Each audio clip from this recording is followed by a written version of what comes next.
I think we're on. Joe is showing us Force perspective. If there's anybody there, please say hi. And I'll also check on my end to make sure that there's sound and all that kind of stuff going on. Okay, so that's good. So sound is good, and Joe is Gandalf. This is what they did in Lord of the Rings. It's like Force. Gandalf. Who are you talking to, though? I'm talking to you. Oh. See? So I gotta face this way. Yeah. So look how little I am. Uh-huh. Gandalf. Do you guys buy that? Do you guys buy that Joe is being a hobbit? Thank you for joining us. And I know thank that you. And first and foremost, happy birthday to Joe. Thank you. Joe is the big 5-0 today. I am. And thank you, Kyle. Yeah, thank you for all the birthday wishes. We just put stuff on the screen here. And yeah, like this has been a good day so far, don't you think? Yeah, it really has been. Then there's S. Yes. Thank you, S. We have to figure out a code name for you. If you like, if you have a specific kind of a code name apart from S that we could refer to you, I think, rather than S. Yes. But S might be okay. S might be okay. It's like a James Bondy kind of a thing. But we have a happy birthday, Joe. Thank you. Thank you, S. And this has been a remarkable day so far. And here's Kathy. Kathy is saying happy birthday too. Hi, Kathy. Thank you. Thank you for dropping by. And Cal says yes, it's the big 5-0. And Joe, in the last day or so, I think it just hit him that it's the big 5-0. Yeah. So I didn't really think about it until last night. So and I started Googling, what happens when you're 50, and actually my birthday. I shared my birthday with Babe Ruth, Ronald Reagan. I knew that, but then to my surprise, I learned that Bob Marley and Axl Rose as well. So it's quite the group of people, them and me. Yeah. So Hess is going to be Superwoman from now on. Superwoman? And that is absolutely true, because she is a Superwoman. And Kyle is saying that Henry turns 50 again. So you and Henry are both 50. There may be some similarities between you and Henry? Yes. Yeah. What do you think? Well, sometimes I open up dresser drawers when there's a leaky faucet, and I let the water fill into the drawers like Henry does. You do? Yeah, like that comic book cover. If you go back a few live streams, that's been part of the problem. Yeah. James is on, and hi, James. I hope you're doing well. Happy New Year. I don't think Hey, James. The New Thank Year. You. Happy birthday. So thank you so much. We have happy birthday. Happy birthday. Thank you so much. Thank you. And so, yeah, I mean, there's been a lot that's been going on. Firstly, I hope that it was clear in some of the stuff that I talked about in the last little while that we had been gifted and treated this amazing, like what you see behind us is very not the same as you usually see. Yeah. The fact that that this live stream is working is something that's a minor miracle as far as I'm concerned. But we wanted to have an opportunity to be able to share even just this little bit, this amazing gift that we had been gifted. And I just can't say enough about how amazing, first of all, this place Yeah. is. It's a beautiful, beautiful place.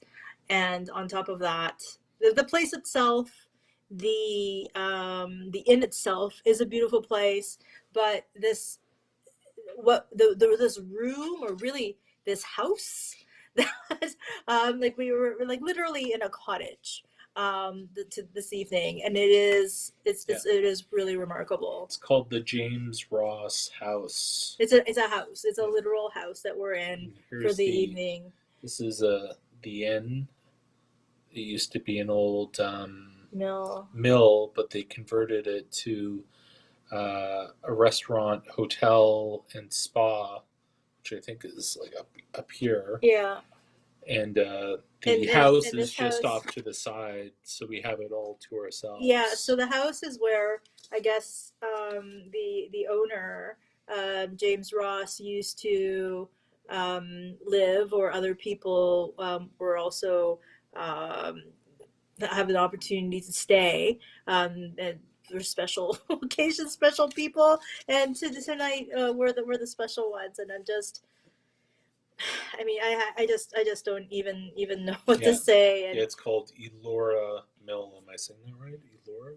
Yeah, it's a weird, like I have a difficulty with Elora too, but it's in the town of Elora. It's beautiful. And the place is called Elora Mill. Mm-hmm. And last year, Akiko brought me to Elora, and we walked through Elora Mill, and I was like, oh my God, look at this place, it's beautiful.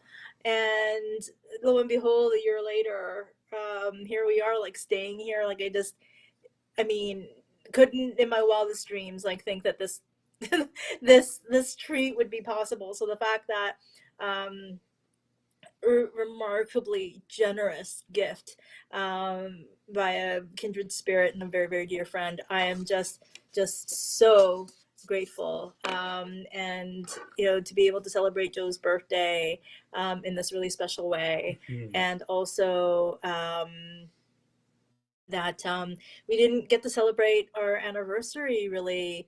Well, we celebrated by me going into the hospital a couple of weeks ago, so it just feels like this is such a just an amazing treat for both of us. Mm-hmm. And it's been a really, really good day, I feel like. Mm-hmm. I mean, how's your day been? It's been great. I mean, it was a huge surprise because she didn't tell me we were coming here. There was a reason why we were coming in this area, which we'll get into later. Yeah. But I thought we were going to just stay at a Quality Inn or like a Motel 6 or something like that. Mm. We're not too far outside of Toronto, but we did want to maybe just just get out for a little bit. Mm-hmm. That was the plan. And when my friend found out about it, like, she just went above and beyond. So yeah. Mm-hmm. There's a couple comments. We have a question about me feeling better. I'll talk a little bit about how it's been for me in the last few weeks in a moment. And thank you for asking. And Kathy is saying, I've heard it's beautiful there. Enjoyed it. It is. It's gorgeous. I mean, it's freezing. Yeah. It's freezing today, but it is gorgeous. And Superwoman says, happy anniversary, Joe. You. Yeah, it was on the 20th, and that's the day that I ended up in the hospital. So that wasn't exactly the way that we wanted to celebrate our anniversary, but that's sort of how it went, unfortunately. So let me just start by talking about that, actually, because the last time we did a live stream, it was also a live stream that was off schedule, because our scheduled live streams are supposed to be every other Thursday.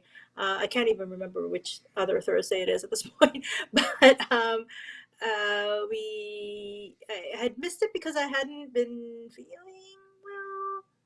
I can't even remember anymore. It's just been sort of a whirlwind of a few weeks. And I've talked about it in some previous videos, but I think the really crazy thing that I think about is the last time I did the live stream, had such a great time. I was feeling actually like really great during the live stream, and then at that night when I went to sleep, I had a fever spike, a low grade fever spike, and I couldn't. Wasn't able to go to the hospital, like the cancer center, with being symptomatic, because that could have potentially meant that I had COVID. And so there was all of a sudden this mad scramble as to why, like I was having these um, fevers and things, and it just spiraled into this, like these things. And it came out of nowhere. And it just felt like it came out of nowhere. But I think that it's been brewing for a while.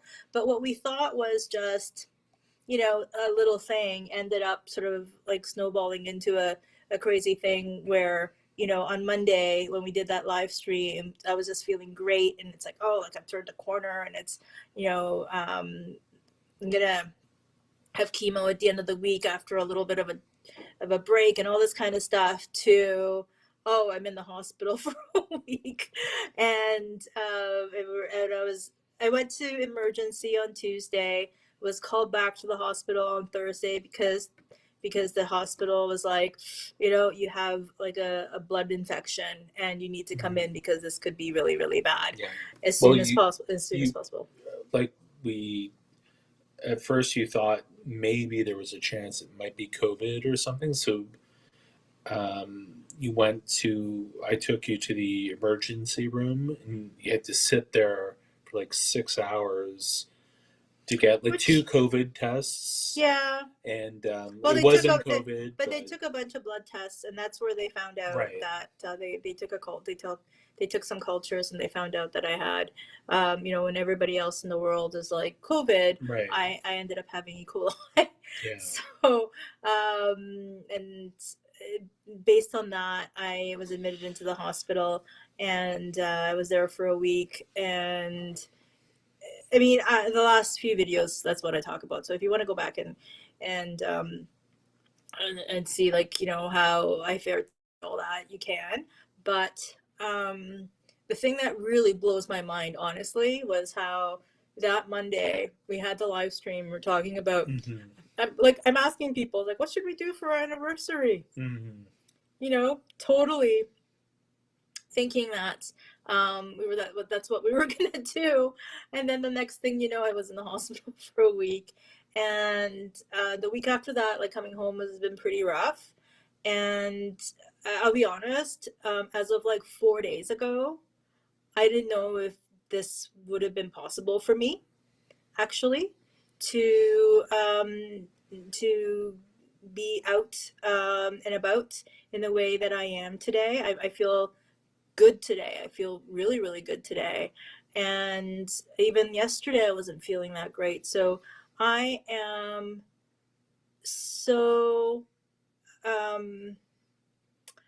I'm just so grateful that this at least worked out, and that we were able to have a really great birthday for Joe.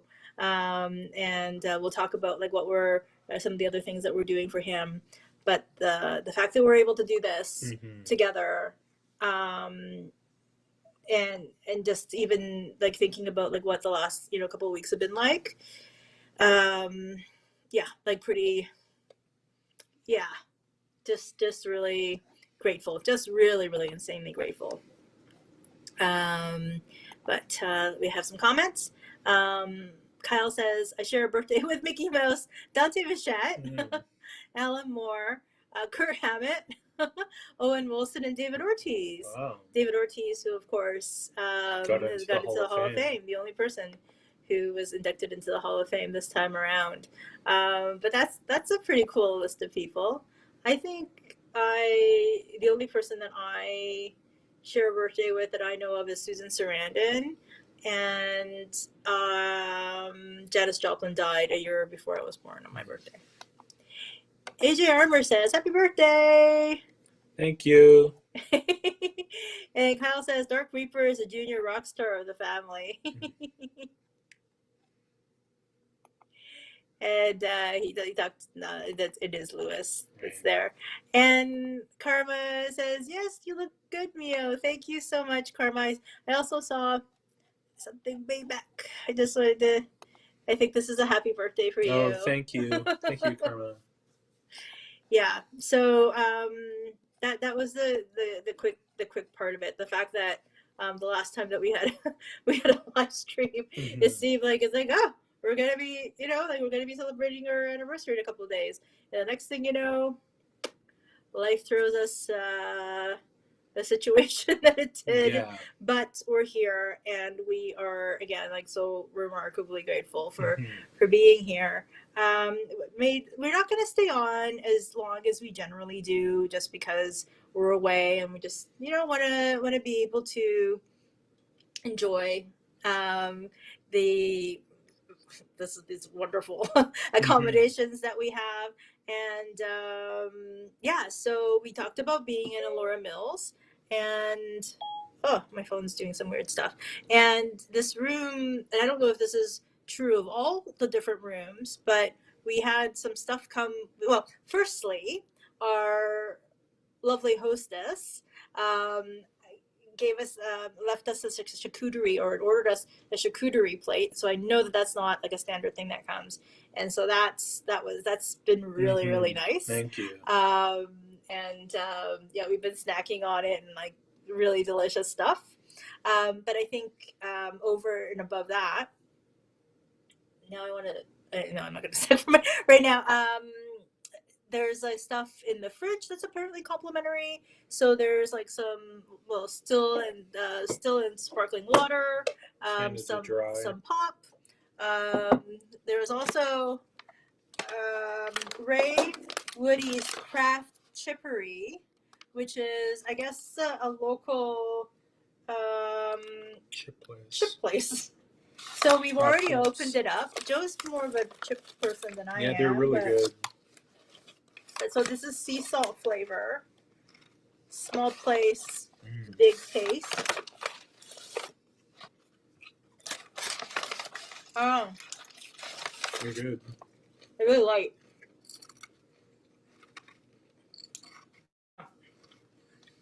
I don't like chips usually because I don't know. There's a kind of the flavor of something that doesn't taste real, but these like taste like real potatoes.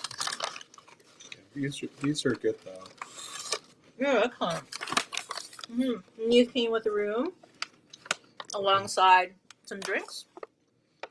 For some reason the water is really really good, but it could be because I'm so enjoying myself. Yeah, it's a beautiful room, and it's got like wood and stone. So really nice upstairs too. That's where our sleeping quarters are. Kyle says, not a 3-hour show tonight. No, and I'm also like the last time, like my energy and my health went a little downhill. So I'm gonna take it easy, and tomorrow we'll talk about what we're gonna be doing tomorrow in a few minutes. But I want to make sure that I have enough energy for that too. So that would be good. So I just want to make sure that I have moderating my energy for that. Kathy says, I think snack reviews need to be a regular thing. Was that good? This is Elora's the town. So the last time I was here, Akiko brought me, and it's beautiful. It's such a beautiful little town. And there is some trails and things like that you can walk across around the river and things like that. Just beautiful. Anyway, there's a confectionery place just down the street from here. And they had the Lady Gaga Oreo cookies that apparently was like sold out everywhere else, but they had them here. And the idea was that I was going to buy them and do a Lady Gaga Oreo cookie review. But I left it like really too long, and they sat on the counter for a while. But then one day I had a sweet craving and tried to have some, and I don't know if they had just gone bad. I don't know if Oreos go bad, but it's probably stale. I don't know. But didn't you have some? I don't think I did. Oh, they were awful. Yeah. I mean, I also have like if I see something and it doesn't look appetizing, or it I don't know. Like I'm not like I'm somebody who's like I want to be able to see what I'm eating and have it make sense what I'm eating.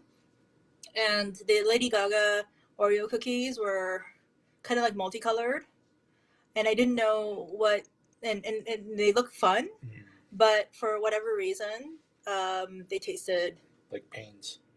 No, they didn't taste like paint. They look like paint. They just didn't taste good. So I wish that I had actually opened them up and eaten them sooner, and maybe it should have been a snack thing that we should have done. That was the idea anyway. Kyle says, I've set aside a 1947 Looney Tunes comic book for a birthday gift to you, Joe. Thank you, Kyle. Oh, that's so sweet. Thank you. So, thank you. So generous. Yeah. Because it's glad to see you feeling spry tonight, Princess. Thank you. I love that Kyle calls me Princess. I didn't actually realize like how much like I like being called a princess. I'm like, no, that's not me. I don't need to be like, oh, princess. And then and I get these notes from Kyle, and he's like, "How you doing, princess?" And and I'm like, "Oh yeah, I'm like a princess." I enjoy it so much because I think a big part of it is like I didn't grow up and like my parents weren't like big like well they were Japanese number one, so they wouldn't have it's not sort of like the kind of stuff that they would say, but it's definitely yeah, like I didn't know that that's what I was missing in my life. But we were talking about where we are. So we talked about Laura Mills and how this place is amazing. And if you're in Canada, if you have an opportunity to do something special, because I think the thing about this particular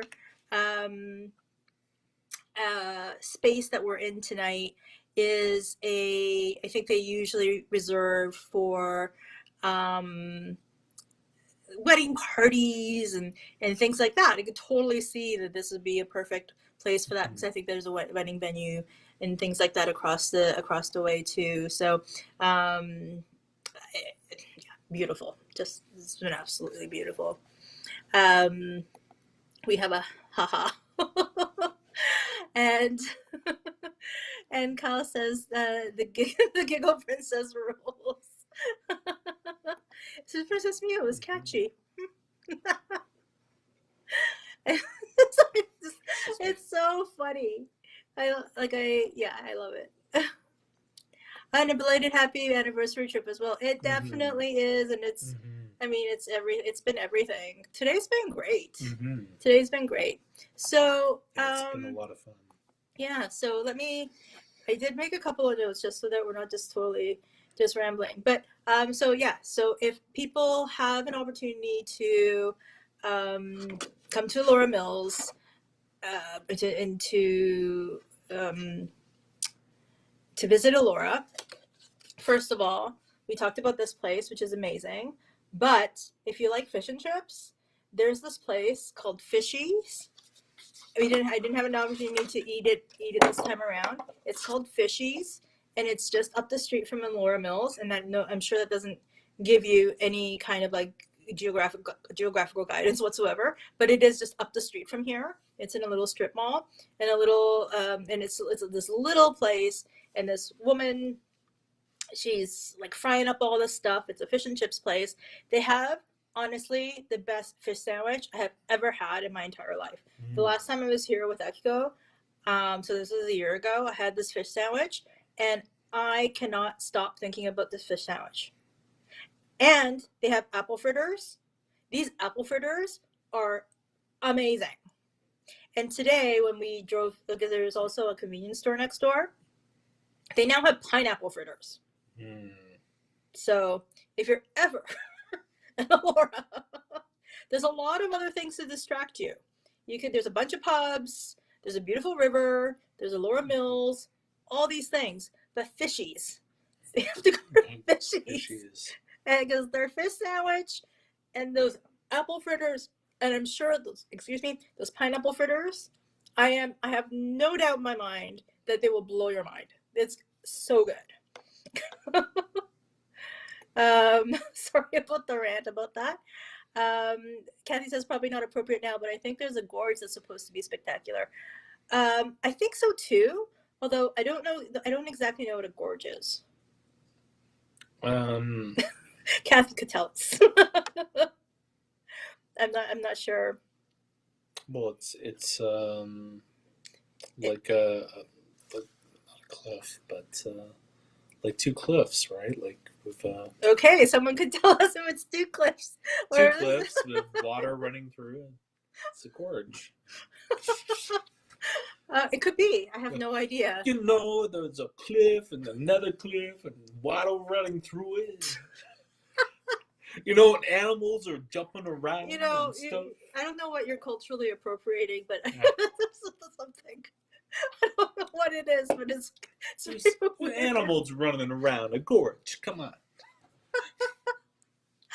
Running around in circles in a gorge. Come on. Give me a break. Good days are always a blessing. Great days are miracles in the making. That is so true.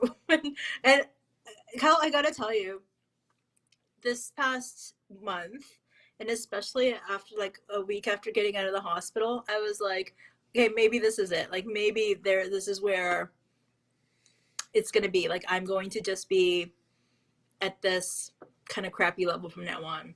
And I was trying to just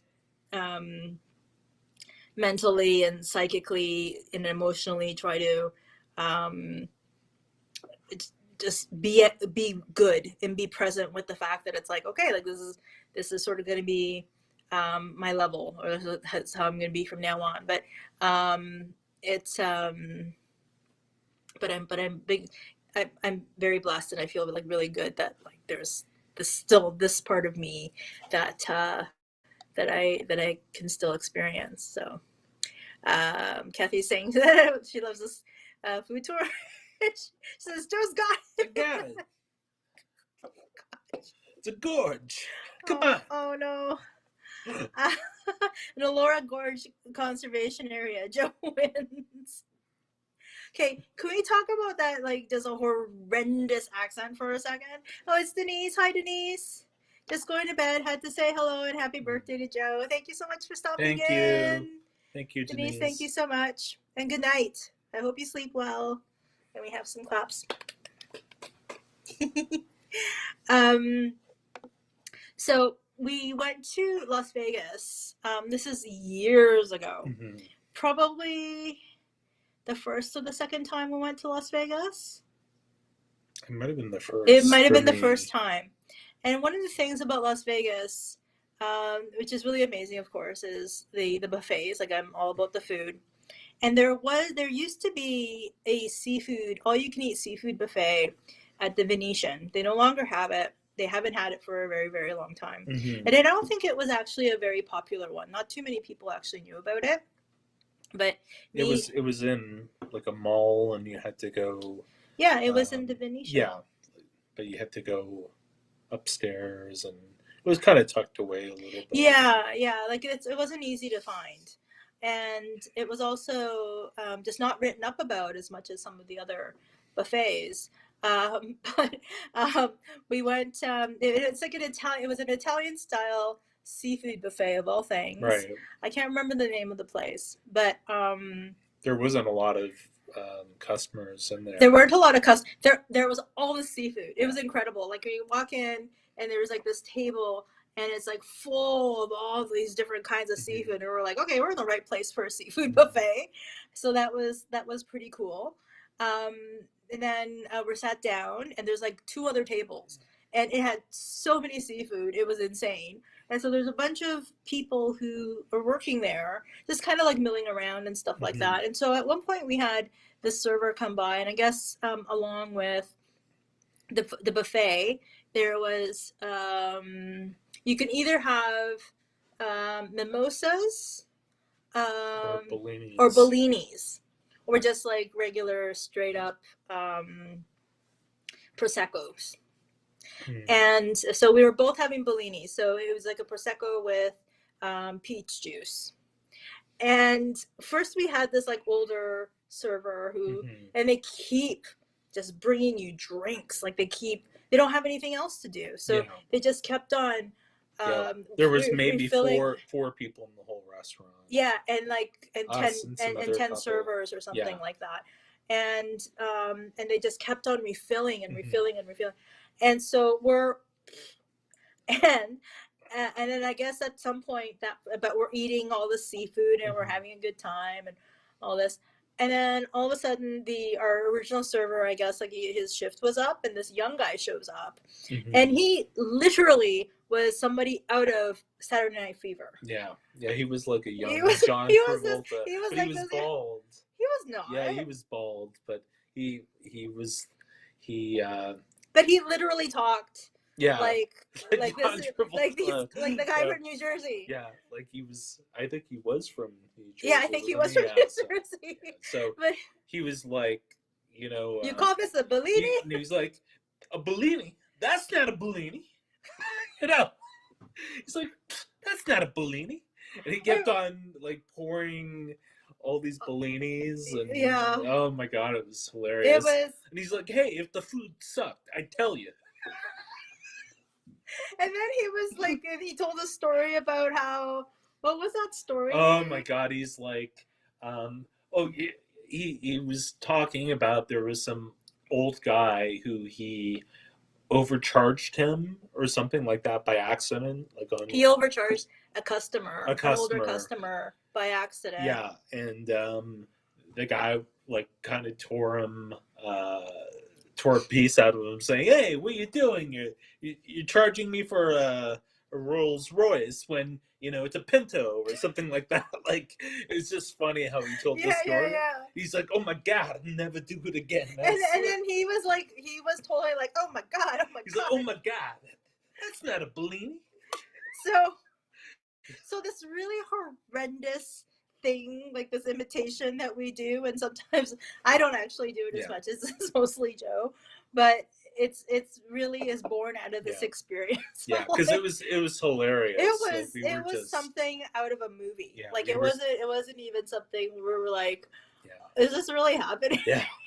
And it got like weirder and weirder, of course, as like more Bellinis are coming. Because in Las Vegas, I think a lot of people moved there to work there. Like that's what he was saying. Yeah, so that's what he was doing, right? It was funny because he did say, "Hey, the food is good here. If it sucked, I'd tell you."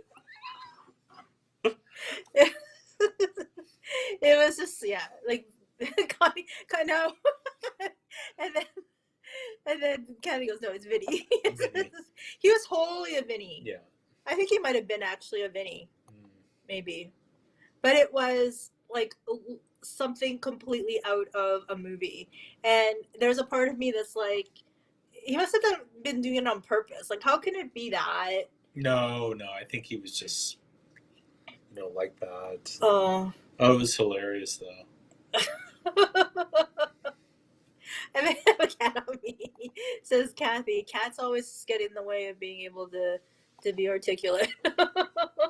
The cat wants you to say Connie rather than me.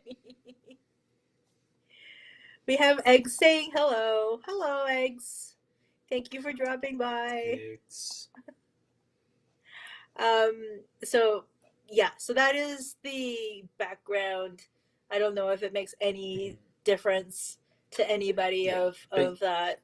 But I mean, it was, he was dressed like, obviously a waiter, like a server, I should say. And it was like a huge place and kind of fancy, but like old school sort of fancy. But you just knew that place would not exist, and it couldn't last. Yeah, we were like this. It's pretty.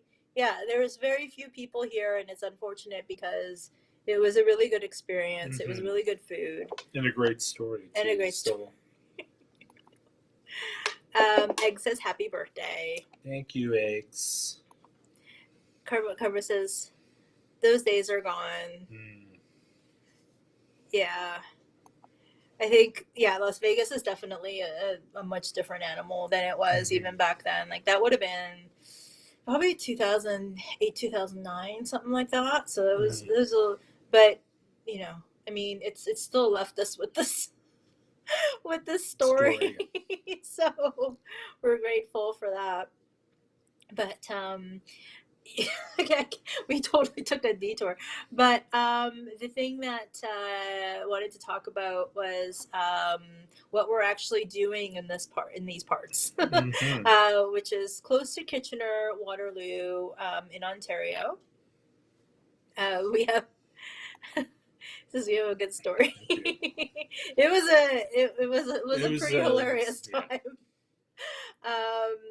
So we decided to so let's go back. So for Christmas 2020, the thing that I got Joe for his birthday was a couple of tickets to see the Rolling Stones exhibit that was going to be rolling in stop bad pun into town in Kitchener at some point during 2021.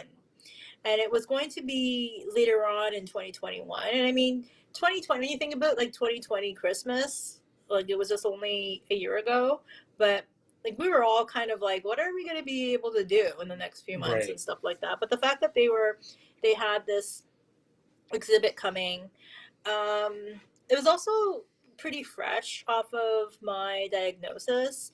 So there was, and I kind of talked to a couple people about it, and I'm like, well, what if I'm not able to go? What if I'm not here for it? What if I'm totally in a condition where like it just wouldn't make sense for me to go and all that kind of stuff. But the one thing that I have learned throughout this process is you can't stop hoping and planning.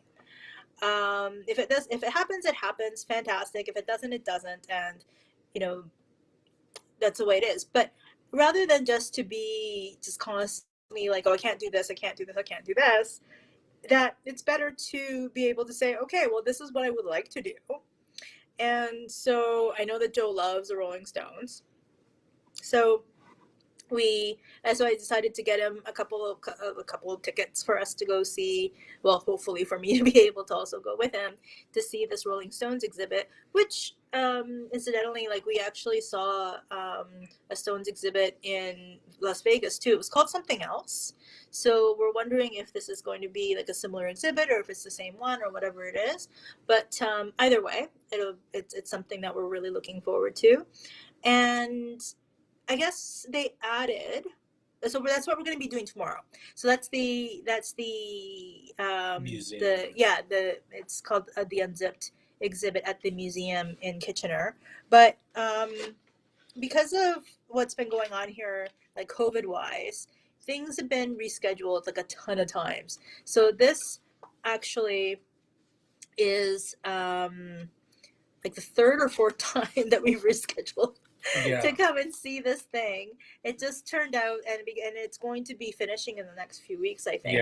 So we just really needed to do it, and I thought, okay, well, don't really have the means to be able to do like a big spectacular thing for like Joe's 50th birthday, and that I would have liked to have done, but that's sort of how things are right now. So the fact that like a good number of things that came together, one, this lovely gift from our dear friend, and also the fact that the museum is actually open for this exhibit, and also that they added the Ron Wood art gallery part of it as well.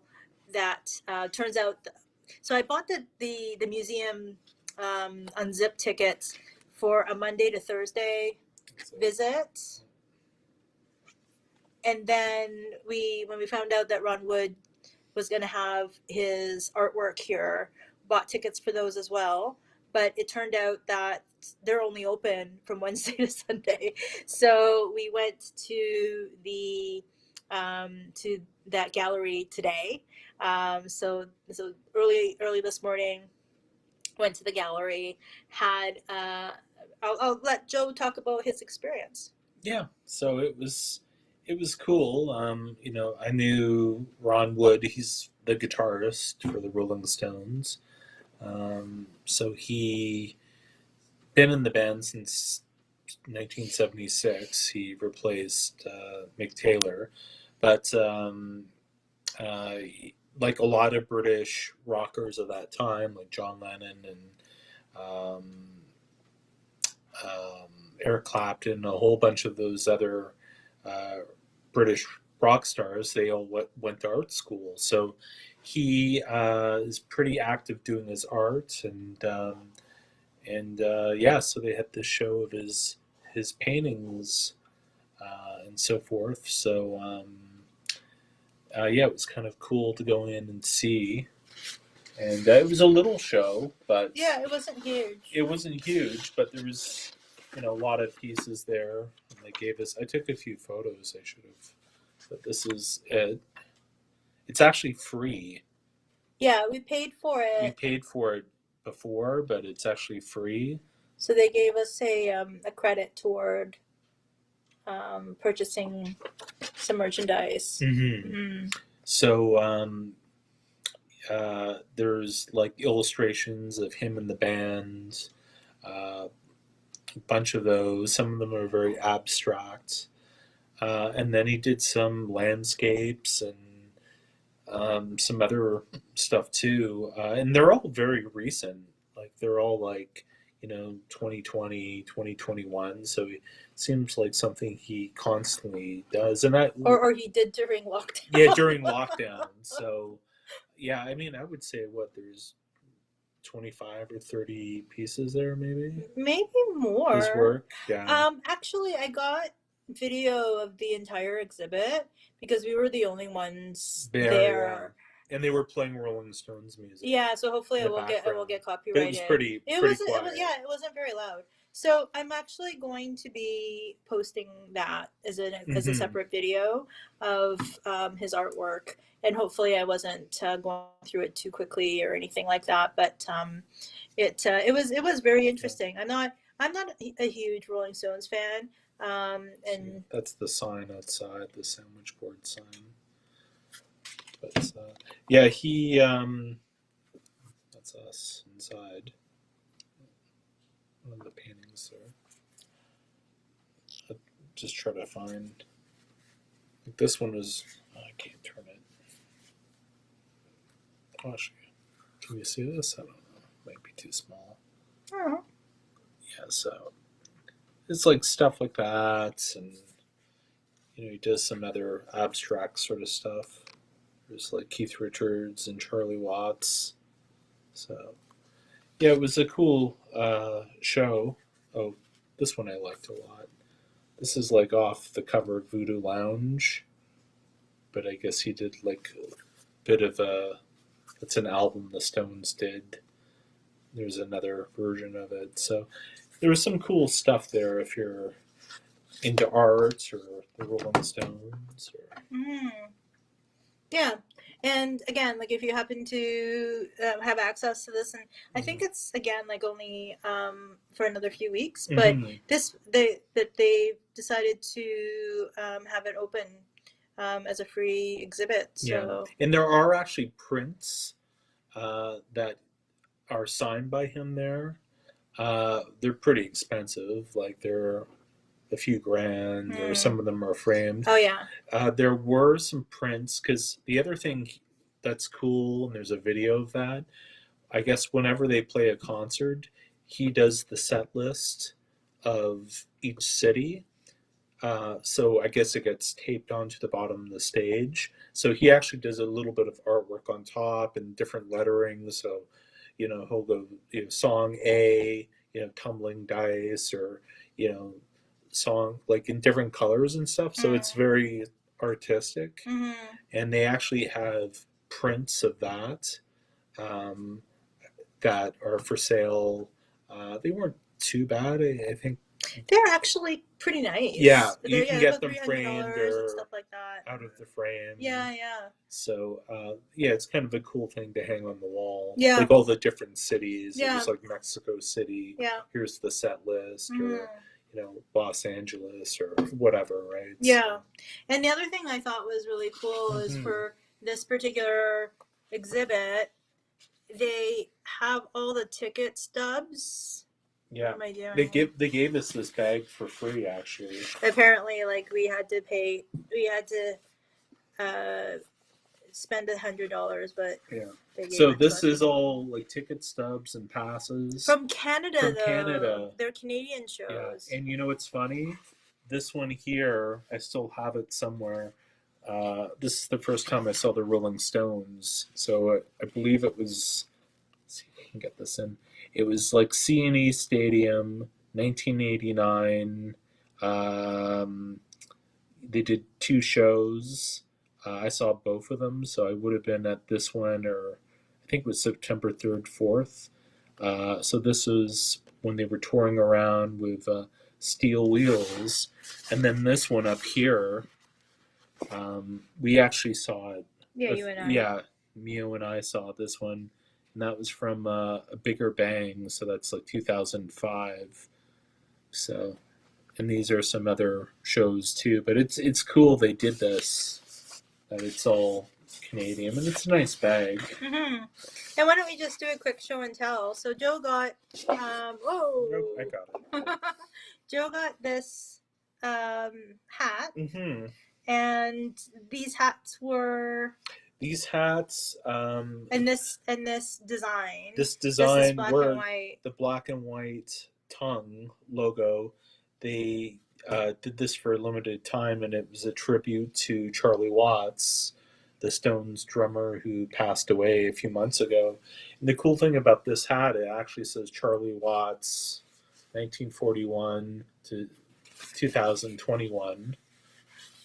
And I believe you could only get it in a couple places. I think from either their online or these or this particular store. Yeah. So that was kind of a cool piece. And then they had, because we had to use the credit, right? So. Or we had the credit to use. Didn't have to, but. So there's this T-shirt. So give me shelter. Keep me safe. So that's the museum logo. Mm. So that's kind of a cool shirt. And then I got this one too. There were other like coffee mugs and stuff like that, and even some Ron Wood paintings. Yeah, which were more sort of designed like after this stuff. Yeah, and here's the T-shirt. It doesn't say Charlie Watts or that. They did it just. The tongue logo, black and white, is a tribute to him, because he was like original member of the band, and very low key guy, a nice guy, and a fantastic drummer too. And, one of the reasons I think so many people like Charlie Watts is he was a really fantastic drummer, and he wasn't afraid to punch Mick Jagger in the mouth. I didn't think that's where it was going to go. No. He wasn't afraid to punch Mick Jagger in the No, mouth. because, he was a very low-key guy, and he, loved jazz music. Basically, he actually collected a lot of antique cars and stuff like that. From my understanding, but somewhere in the 80s, when things weren't going so good, I guess, with the Rolling Stones, and Mick Jagger had this big ego, I'm going to go solo, and I'm a solo star, and he did some album called She's the Boss. She's the Boss? She's the Boss. Oh. Not Who's the Boss. No, I heard Cheese. Yeah. Cheese the Boss. Cheese is the boss. So he was getting this big ego. Big cheese. And I think he referred to Charlie Watts as, my drummer. And then he heard about that, and he walked to his hotel room, knocked on his door. He's dressed in a really he was a well-dressed guy, Charlie Watts, too. knocked on his door, and when Mick opened the door, he punched him, knocked him out. And he said, "Don't. You're my singer. Don't ever say, I'm your drummer." Mm-hmm. So he, Mick Jagger never got out of line, I think, after that. So. Or so we. That's the story. Or so we think. But we know that She's the boss. She's the boss. And he wasn't shy about punching Mick Jagger in the face. Kyle says every day is a bucket list in the works. It's so true. Yeah. One hit to the broccoli.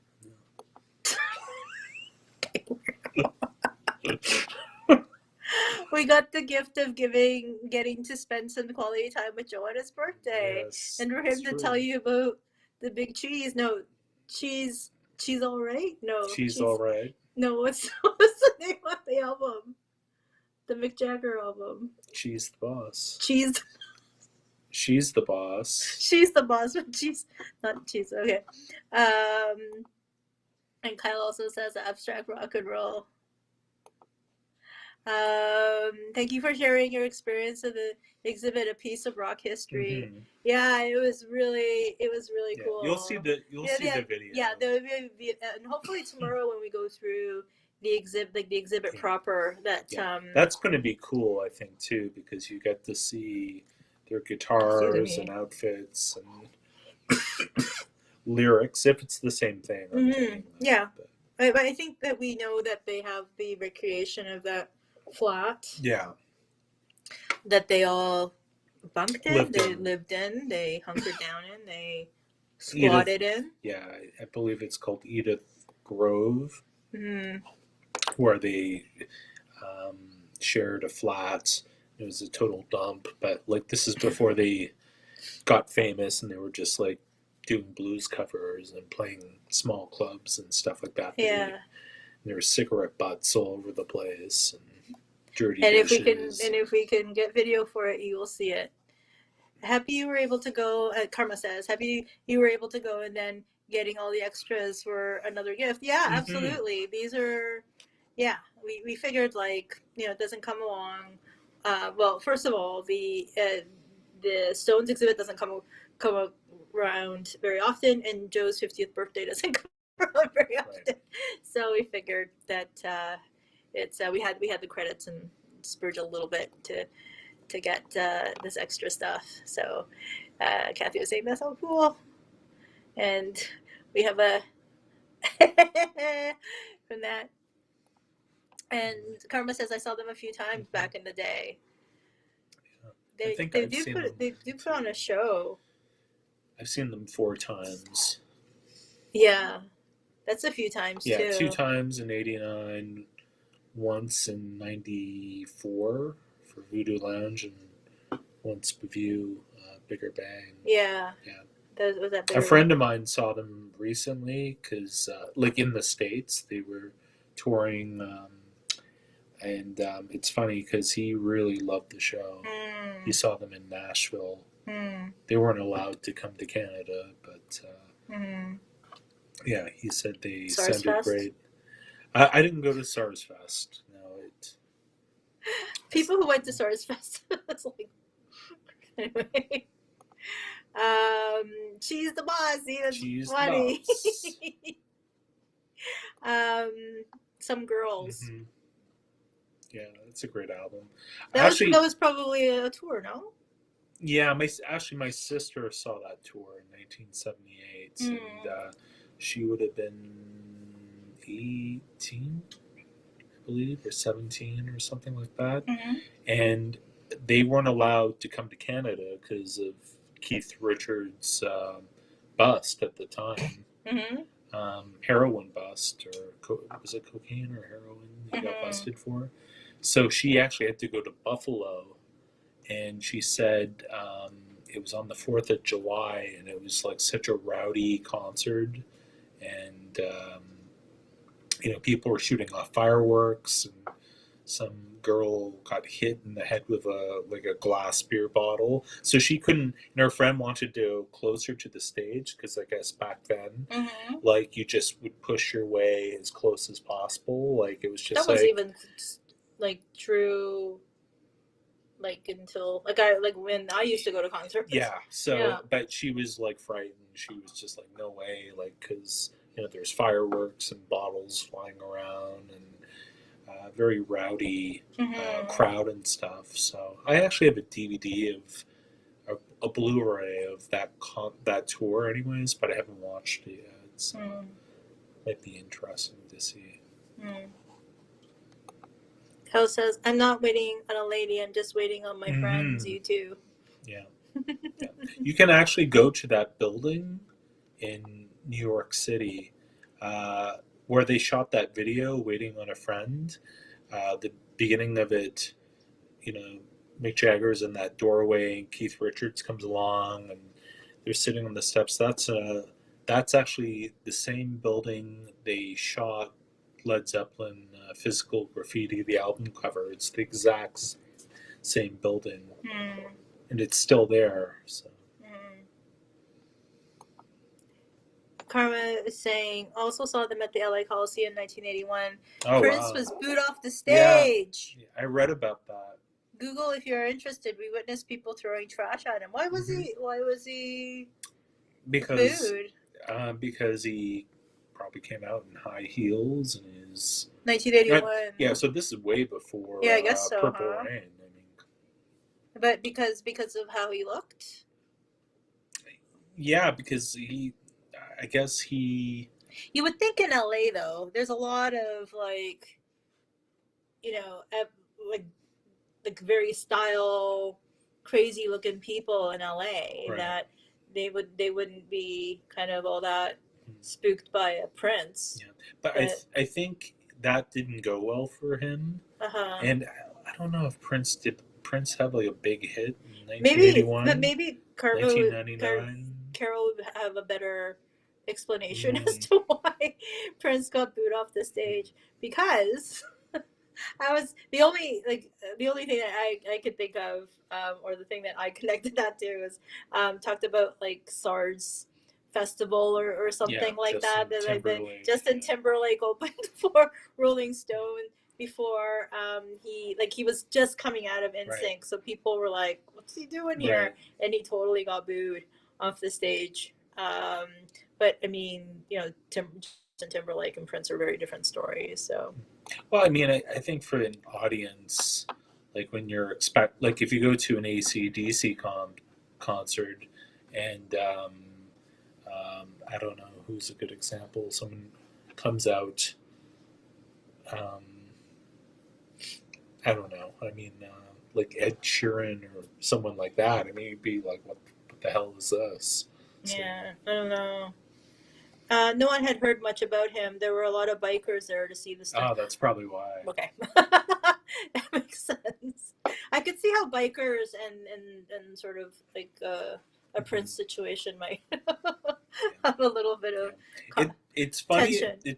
It's funny about the Rolling Stones because, I don't know if they used bikers back in 1981 as security or anything. A lot of them did though. They did in the 60s. And they used the Hells Angels as security for the Altamont concert in 1969, and that guy got stabbed, and they were just so much getting security, drunk and beating people up, and so forth. So yeah. So I'm like, I don't know if that would be true in 1981. They were still using bikers. I can't imagine. Or maybe they just showed up. Yeah. Especially if they used to support them before or whatever. But yeah, I mean, I'm sure LA sees a lot of different kind of crazy stuff. We have a Tapping the Source. Hello, Tapping the Source. Thank you for joining us. We need a Toronto Rocks 2 in a couple summers, considering it was a response to the SARS scare. So many local superstars who could lead the bill nowadays. Yeah, it's true. Is that what it was called? Was it called Toronto Rocks? That whole thing with the source thing? Oh, okay. I used to see T-shirts. Yeah. From it, because it was Molson Canadian, like around various thrift stores and stuff like that. Right. I would see them, but yeah, that would be crazy if they did another one of those things. Mm-hmm. And then Karma says Prince was dressed in a bikini bottom with a overcoat. Yeah. Prince. Like in bikers. Right. Yeah, right. Okay. Kind of got that crazy picture. Yeah, it would be nice to see. I mean, concert stuff come back At some point. Yeah, and something. I mean, I wish that, not to get into Joe's probably gonna like kick me or something like that, but for frontline workers and healthcare workers and so forth, Oh yeah, for sure. They should do a concert like for them. Yep. Just to be able to support their work and how that's a great idea. I mean the one thing that I saw being in the hospital for the week was so much hard work that people were putting in, and how much shit they have to put up with. How much crap they have to put up with, for sure. Yeah. And I'm sure Kathy is talking about Prince, for sure. She's a total legend. And Kyle is saying Prince's first few LPs were kind of synth poppy, and stuff like Little Red Corvette didn't get big until after Purple Rain came out a few years later, and people started appreciating his back catalog. Yeah. Apparently, too, when he was touring and stuff, he, the Stones tour didn't go well for him, that he ended up opening up for Rick James, and that's where he really got his stage thing. So he was sort of outdoing Rick James, so it was almost like a competition. And there was a show called the guy who did Beavis and Butthead, Mike Judge. He did a show, Tales of the Tour Bus, and he actually does it's all animated, but it tells the history of certain artists, and he talks about Rick James, and it's funny, but it's real too. They interview guys who were in his band and so forth, and what happened, and that was a big thing. The Prince thing, Prince was really trying to outwork Rick James, and that's really how he got his stage show, or learned from Rick James and improved upon it. Right, and I think a lot of artists probably have that, right?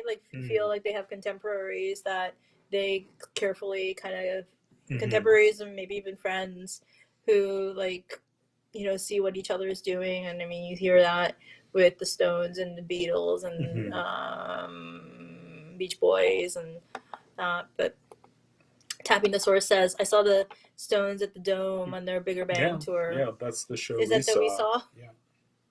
I don't remember. All I remember is seeing Beck open for them. Oh, I forgot that Beck opened for them. I have seen Beck so many times, and with actually Kathy, I think we've seen Beck a huge number of times. But seeing that tour and seeing Mick Jagger, the guy was just kind of like, it's okay, sir, slow down. You don't quite have to strut that hard. You can take it easy. I was just a little bit I'm a little worried for your hips. Karma is saying, I'm angry. I was angry because I wanted to see him as well. Yeah, Prince, definitely. I would have been angry too if I had the opportunity to see Prince and he got booed off. That would have been really annoying. Tapping the Source says, as someone in my 30s, it was incredible to see. I don't know how to pronounce this guy's name, so forgive me. 3 times before he met his end. The regret of not seeing Prince on his Man and Piano tour near the end is rough. Yeah, I hear that Prince live was incredible. is just apparently.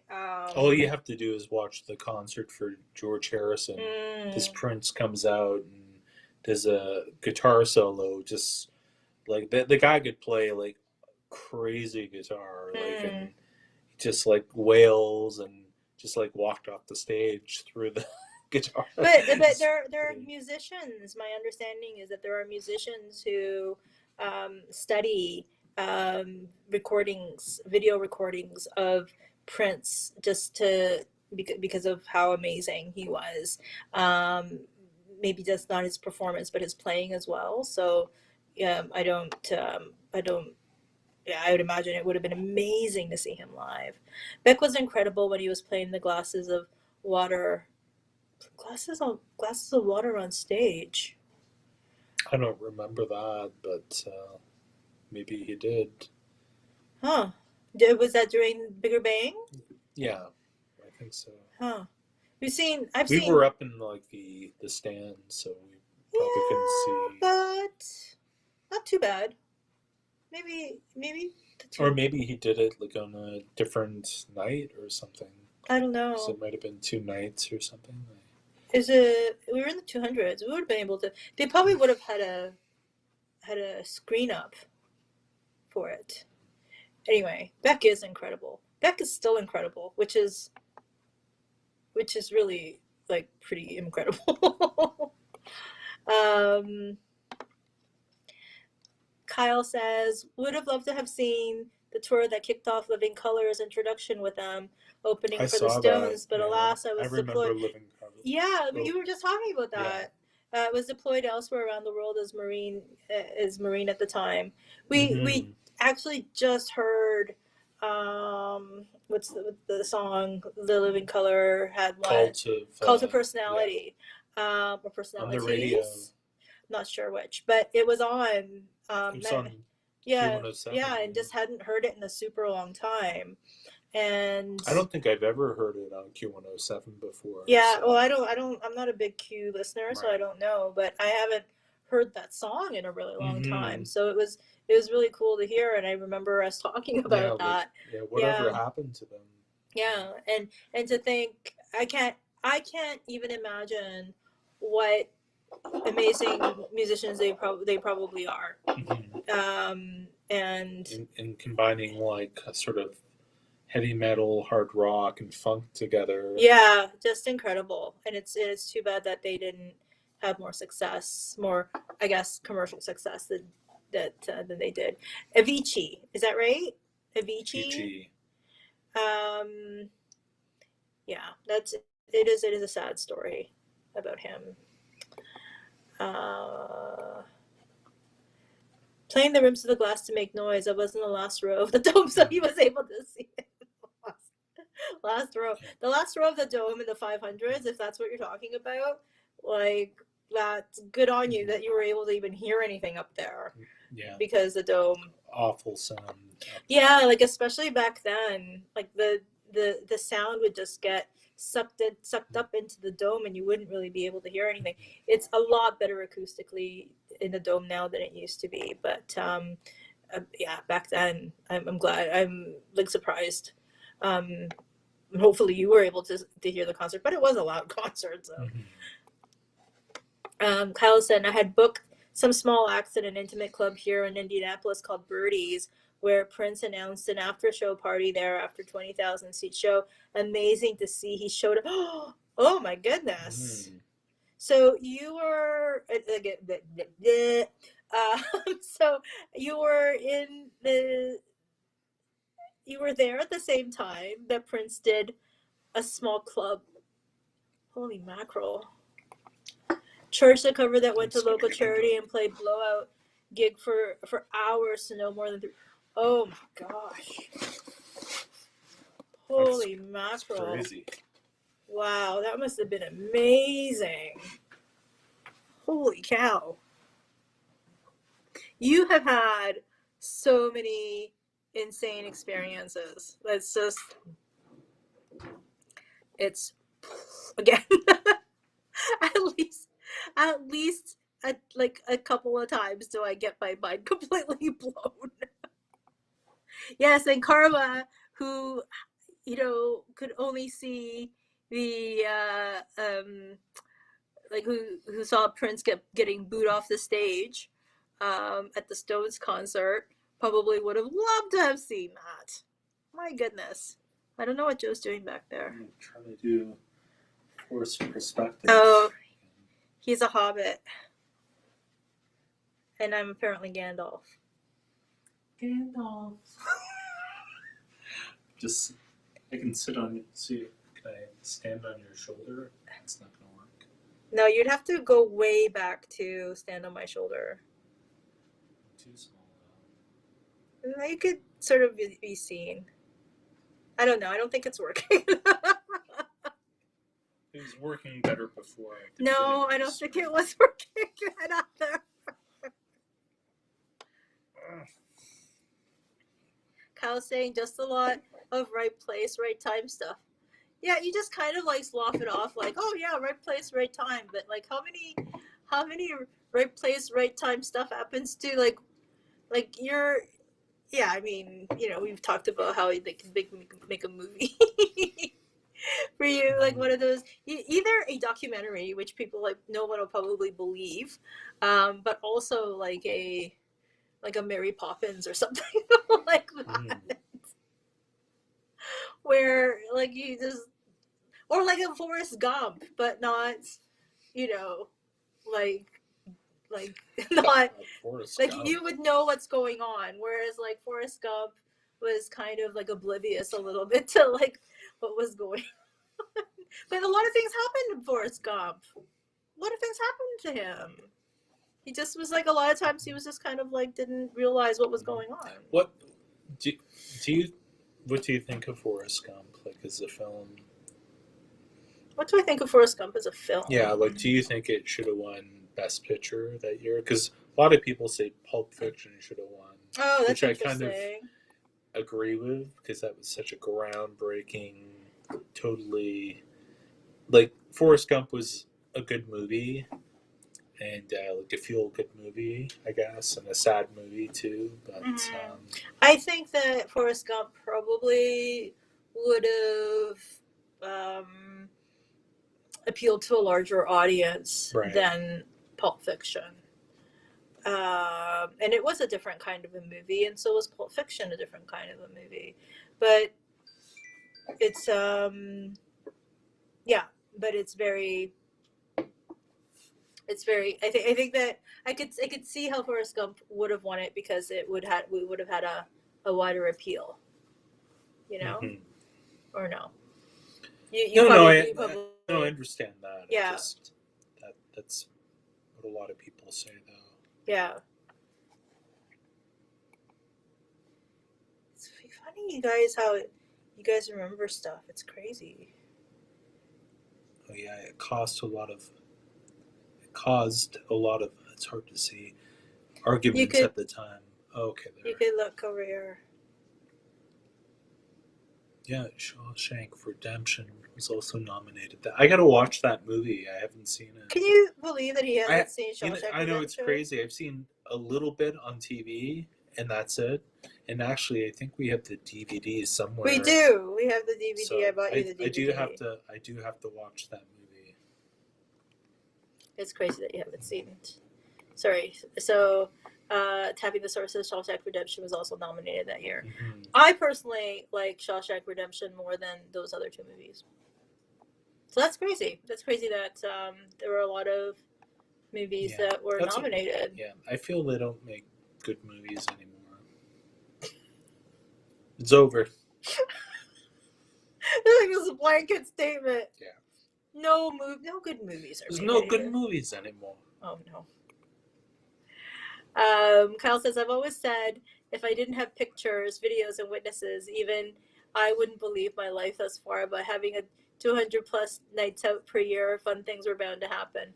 I mean, that's a fair point, but still, I think I can go out 200 times a year and probably see a chipmunk. What would happen for me? Oh, we saw this crazy YouTube channel. A guy has a farm or something. What's the name of that? Some guy became a farmer on a whim, and You're talking about YouTube? yeah. What's that channel you showed me? Yeah. So, It's about I can't remember the name of the channel, but it's yeah. yeah, They're in so Vermont. yeah, so this guy has these like barn cats Yeah. to catch all the mice and stuff, and then he's filming, um, and a chipmunk, like they're very fast, like Yeah. runs on his porch, and his cat somehow caught the thing and killed it, ate it, which is crazy to me because, Things you are know, crazy to Joe. Yeah, but it was like like a chipmunk. It was yeah, like, whoa.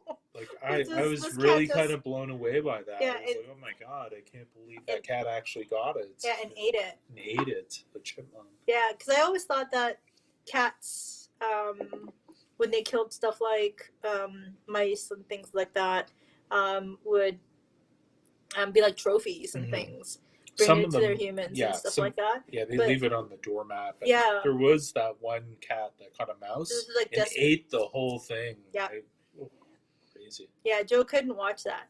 Joe will watch slasher movies and yet couldn't watch a cat eat it. Devour a mouse. Yeah, Then I'm like, it's gross. what's the big deal with a cat eating a mouse? I can't watch slasher movie to save my life, but Tapping the Source says, that is a good question. What are your biggest film blind spots? Blind spots. If you ever need some film suggestions, let me know. There are still great films being made. There is just more content being released than ever, so it takes effort to find the hidden gems. Yeah, that's good point. That's absolutely true. We would definitely. You know what though? I'm notoriously horrible about watching movies because I get very stressed out watching movies. So unless like I have a very good idea of like what those movies are going to be like, and if they're not going to stress me out, she doesn't like embarrassing movies. I don't like like something like American Pie. No, she could not watch. No. Or something about Mary, like those types of comedies, Yeah. or 40-Year-Old Virgin, or like stuff like that. Yeah, no. She doesn't like stuff like that. No, when people are embarrassed, I feel embarrassed. Like it's like a it's like an empathy thing. Like it's screwed up empathy. Mhm. Like I just it's difficult for me to handle. But if you have good film suggestions, like please let us know because Joe will definitely watch them. Kathy says chipmunks aren't actually that smart and get caught by cats a lot, and they love to eat the head, especially. Wow. Chipmunks are dumb. Dumb. They're dumb. Don't have a head, chipmunk. Dumb. You're so dumb. No head now. Funny Forrest Gump story. When I first saw the director's commentary to it, Ryu talked about when the rain started scenes where there was stinging rain, sideways rain, and sometimes it even rained up. Holy mackerel. It's a lot of rain.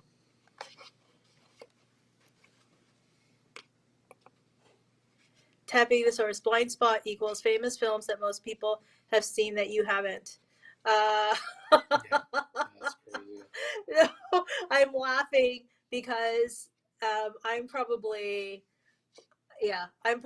like some person, like a person that lives in sort of like civilization who's not seen most famous films that other people have seen, but I may know the synopsis, I may know the summary and sort of the idea and who was in it, maybe more than the average person.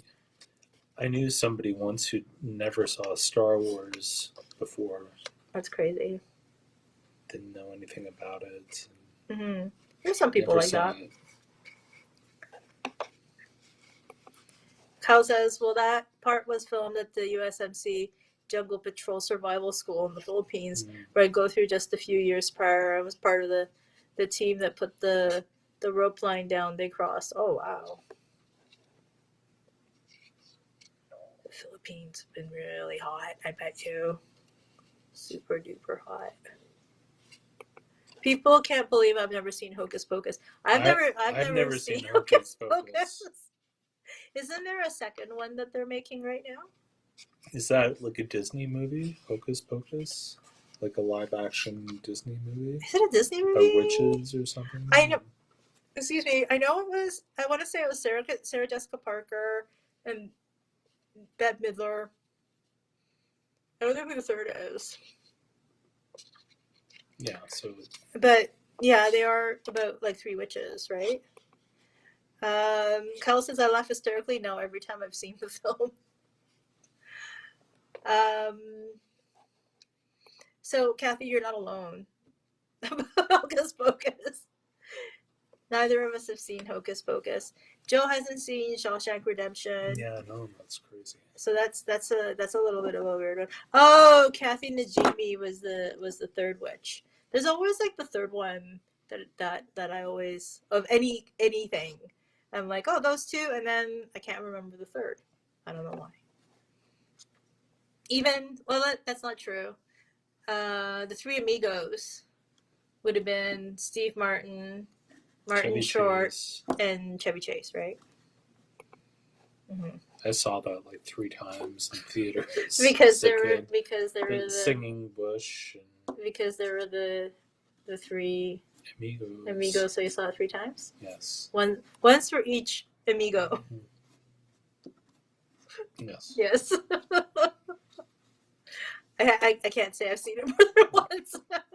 The fact that I've actually seen the Three Amigos to me is kind of hilarious. But we have Joe wants to see the new Spider-Man movie, and I'd like to see the new Spider-Man movie because it's getting good reviews. But and I offered as one of Joe's birthday presents to go and watch it because it's only in the theaters. But no, you don't want to. No, I just figure it will be out eventually. Mm-hmm. It will be. It's been out for a while. So. Well, but in Canada, it hasn't been in the theaters because our theaters were closed for a month and a half. So I'm sure they're gonna try to milk it in the theaters. I mean, to be honest with you, I feel like a lot of the stuff that happens in it I sort of know about because it has been out for a while. Well, I don't. I've been really good about like not seeing what I mean. I kind of have some ideas about it too, but yeah. But I'm a little burnt out on some of the Marvel stuff too. So. But we've been watching the Book of Boba Fett. Terrible. No, actually, the last 2 episodes have been okay. Which is Mandalorian season. Yeah, because Boba Fett's not in his own fucking show, not doing anything. So. Wait, I don't know if Kyle's watched. So we're sorry, Kyle. Sorry, Kyle. Yeah, spoilers. I personally like it, and I'm also somebody who says instead of "oh man," I say "oh Mandalorian," or instead of "damn" or something like that, I'll say Mandalorian. I like the Mandalorian a lot, but this Book of Boba Fett thing has been interesting too. My longtime friend Doug Jones played Billy Butcherson in Hocus Pocus and is reprising the role in this year's Part 2. He's played the Silver Surfer. Silver Surfer. Abe Sapien in Hellboy and the Clown That Blows Up. What does that mean? Oh, Abe Sapien is the clown that blows up in Hellboy. Is that right? I haven't seen Hellboy in a long time. So. Why would they call a clown Abe Sapien? Clowns are scary. Sorry. I thought the Silver Surfer, his voice was Lawrence Fishburne. Maybe it's his voice, but maybe like the actor. Yeah. Oh, that would make sense if he was in a. Yeah. The Batmobile from Penguin's team in Keaton Part 2. The Batmobile. From Penguin's team and Keaton. So the Keaton Batman, the second one, Mm-hmm. the Batmobile, Penguin's team. I don't know. It feels like a riddle. The Penguin had a duck. That was a car or something like that. It feels like a riddle. It's the Riddler. Riddle me this, Batman. And Joe's super excited about the new Batman movie. Yeah, it looks good from the trailers and stuff. It's dark. I want my Batman to be dark, and you know, Gotham City should be the body work. Okay. So we're talking about the Silver Surfer. So Doug did the body work, and Fishburne did the voice. You know what? So Doug has quite the bod. I actually liked the Silver Surfer a lot in that movie, and that Fantastic Four 2 gets a lot of shit. It's actually not that bad of a movie, and I think there was some good casting in it too. I think Chris Evans was great as the Human Torch, and the guy who played the Thing, and maybe Jessica Alba was a little too young, or but. The big problem with that movie is Doctor Doom. The guy who played Doctor Doom is just like, it's awful. Right. But it's not it's one of the better Marvel movies, but it gets a lot of shit, those movies. So, but I like the Fantastic Fours. It ran out of characters there. He was the clown that put the bomb on the Batmobile. Oh, okay. Wow. Yeah, I'll have to watch that. I haven't seen that in ages. You don't like the Keaton Batman? I do. I think they're a little more campy watching them now than, obviously it's not like Adam West Batman or anything, but when you watch them now, like 30 years later, they are like very, very, very campy. Sure. Some of them, like especially the second one too. Yeah. But Keaton has a way of doing comedic and serious and. Well, I don't think he's. I love Michael Keaton. Yeah, I mean he's good as Batman, and even Bruce Wayne. Like he played him as like kind of an oddball. Yeah. Because you would have to be kind of an oddball to dress up like a bat. He's got a screw loose. But yeah, he was good. It's just like those movies get a little campy. So, ooh, it's my mom. Hang on 1 second, folks. I'm just gonna take a phone call from my mom. I will entertain you. No, hey. もしもし。はい。ババディアさん。今生放送してるんです。そうですか。じゃあまたですね。で、今お母さんも生放送に出てます。ダメよ。なんか言いたい？ Hello. I love you って二人とも絶対。でも私たちだけじゃないよ。他の人たちもいるよ。そうみんなを全部そうありがとうって Thank you って言って英語で言って。Thank you very much なんていうの？あと教えて言うから。お母さん言ってよ。言うからどういうふうに言えばいいの？だから言って。お母さんが言い方自分で言い方を。I love you なんていうの？ My daughter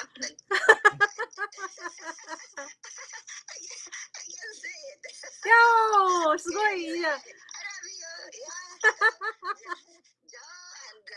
皆さんのフレンドは誰だっけ？ What's your name is your friend? 私の友達は名前使わない方がいいって言われました。そうか、OK。じゃあね、OK。そうなんていうの？ Thank you. This is my mom. This is my mom actually calling from Japan. And 今何時？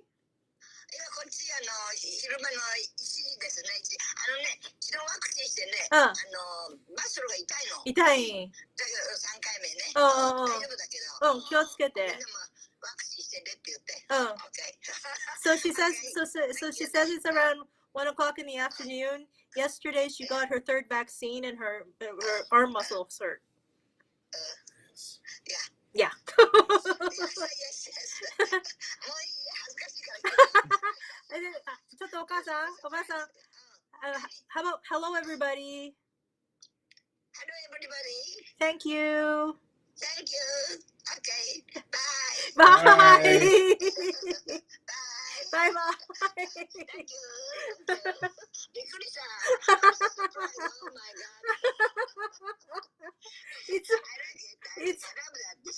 いつもお母さんさ、なんか変なおばあさんたちにさ、身を話しさせるからさ、今度生放送でやってやる。びっくりした。それもっとビッグだよ。もっとサプライズもあるんだ。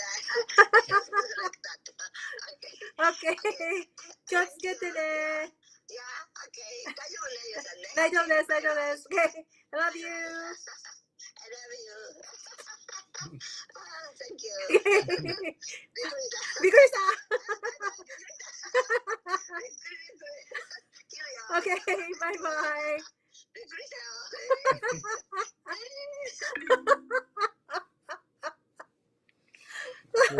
That's my mom, and that's pretty much well. I mean, that's pretty much how like our conversations go. Joe can attest to it. It's like a lot of laughing. But let me just get back to here. Doug plays all the monsters in Pan's Labyrinth and is Del Toro's go-to bodyguard. Wow, that's amazing. Especially because Del Toro is, I know he's very specific about his monsters, so he must really trust Doug. Tapping the Source says it'll be fun seeing Keaton back as Batman later this year. I think so too. I love Michael Keaton. And I think Michael Keaton is Batman again. Now, I think it would be a really cool thing to see too. Kyle is saying his first pro gig was playing Mac Tonight, the Moon Singer. No, wow. That's crazy. That's hilarious. Never. Right. They should bring that back, actually, Mac Tonight. Wow. Now we could say like we're 2 degrees removed from Mac the Knife. Mac Tonight. Mac Tonight. Oh. Mac the Knife is a song. But that's sort of the parody, yeah. Right. There's all kinds of things like people are like that's so hilarious. I thought it was Mac the Knife, but it's kind of the, isn't a send up on that though? Wasn't that sort of the idea behind Mac Tonight? Didn't he sing the song? Yeah. Yeah. Except they changed it to sunglasses. McDonald's hey mamas. Be well, be safe. I'm assuming that you're leaving tapping the source. Thank you very much for dropping by. It was really cool interacting with you tonight, and hopefully there'll be other times that you'll come by and spend some time with us. It'd be really great.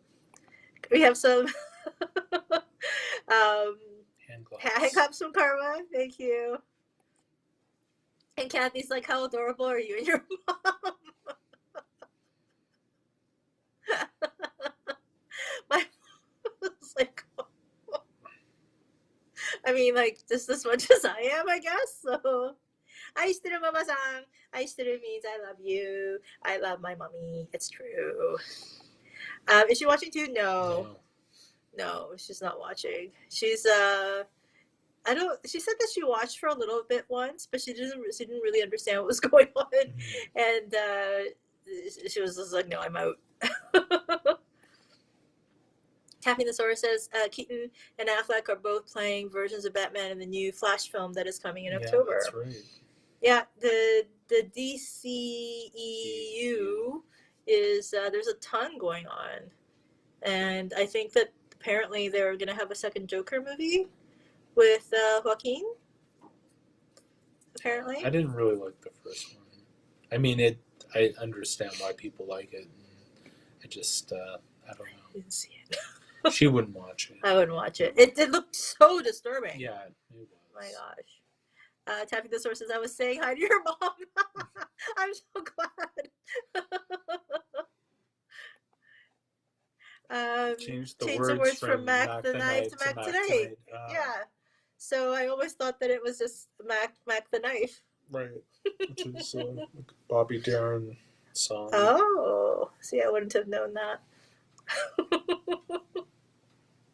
My mom was a little bit worried about me taking this trip because even though it was only about an hour and a bit outside the city, she knows that I've been having some issues in the last little while. So she's like, I would just feel more comfortable if you were home. And I'm like, yeah, but, I just would love to get out sometimes. And this is, like, especially because we were planning to do the unzip thing, but then this really generous gift also presented itself. So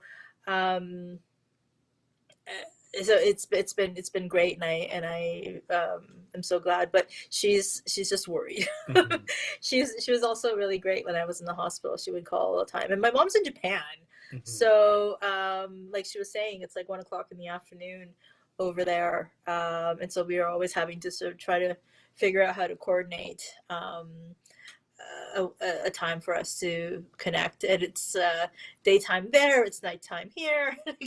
It could be a little bit confusing sometimes, but yeah, my mom is pretty cool. I love my mom.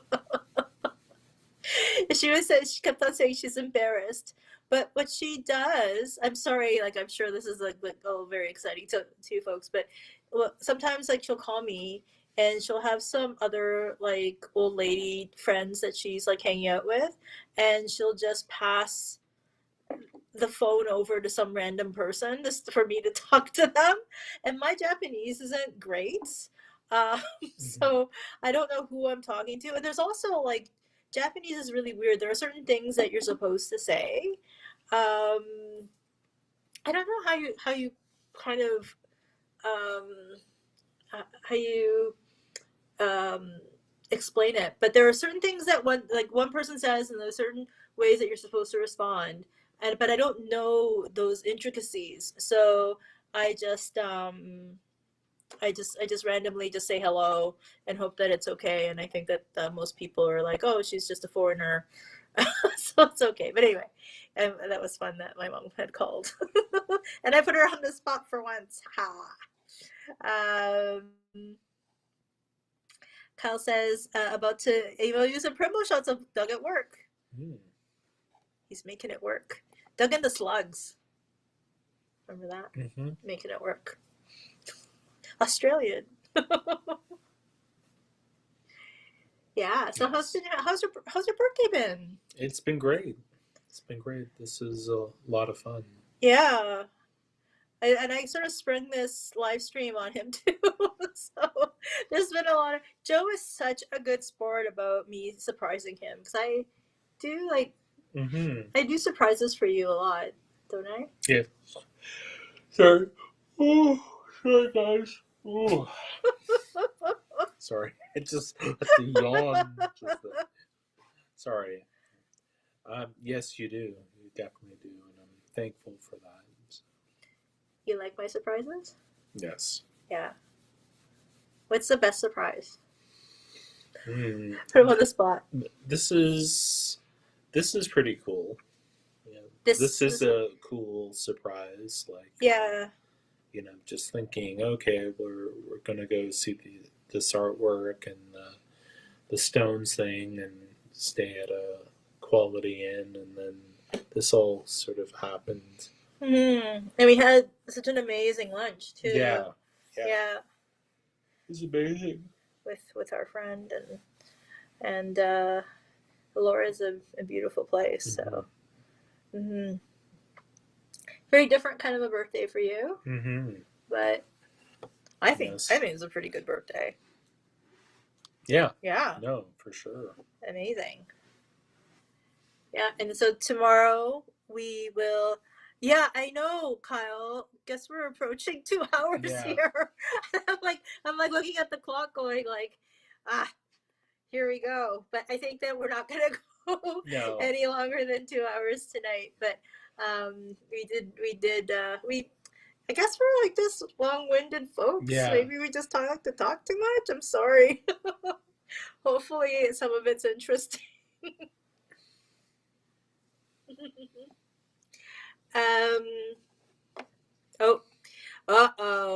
You're opening opening the can of worms. Will we be getting any baseball this spring? Okay, I don't know. Before we start on that, Karma asked, "Did you have your cake yet?" He hasn't had any cake. No, I haven't. I haven't gotten him any cake. Last year I got him a cake, a Boba Fett. It was a cake that was like in the shape of Boba Fett's head. It was a lot of cake. So this year so far there hasn't been any cake, but maybe we can rectify that in the next couple of days. But you had a macaron. I did. The restaurant, macaron with candles. Yeah. The restaurant brought that's like a macaron. It's like a cake, I guess. It's nothing like a cake, but it was dessert. Yeah, it was funny because she's like, do you want any desserts? I'm like, no, I'm fine. They're like, oh.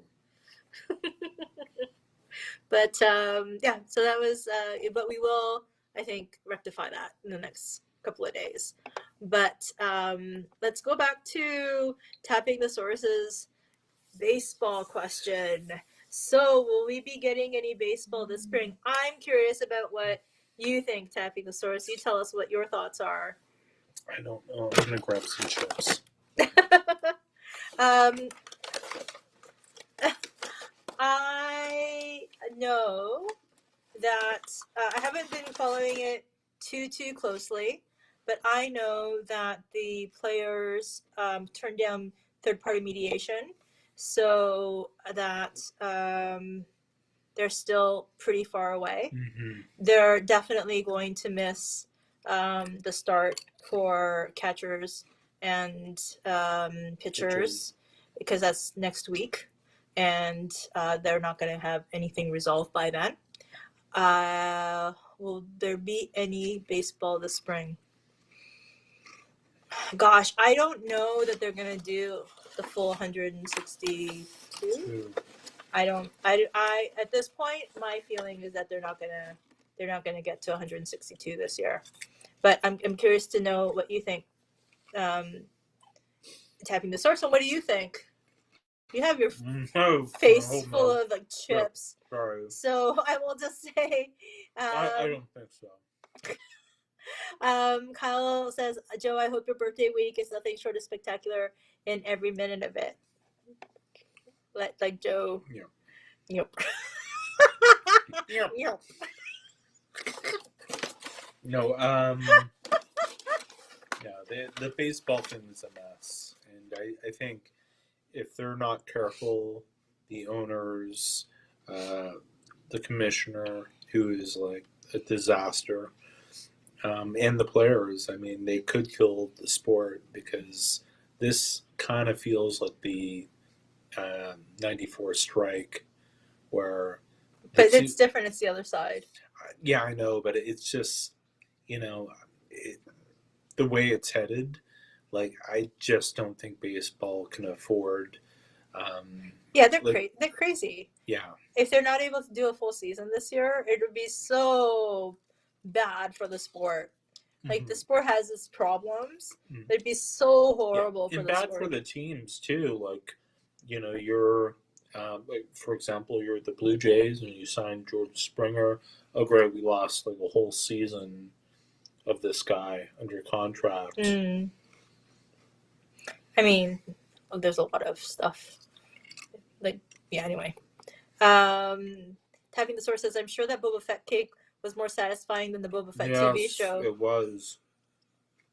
I don't mind the Boba Fett show. Yeah. Kathy's going to bed. thank you so much Yeah, for thank you, dropping in. Kathy. I know that you're tired and you're always working so hard, and like you make the time to hang out with us. So thank you so much, and we really really appreciate it. And I hope I can see you soon too, for us both to be able to see you soon. And then we have a bot. But good night, Kathy. Thank you. Good night, Kathy. Thank you. Having the source says if they strike, they could kill the sport. It would make the 90s strike look like nothing. Yeah.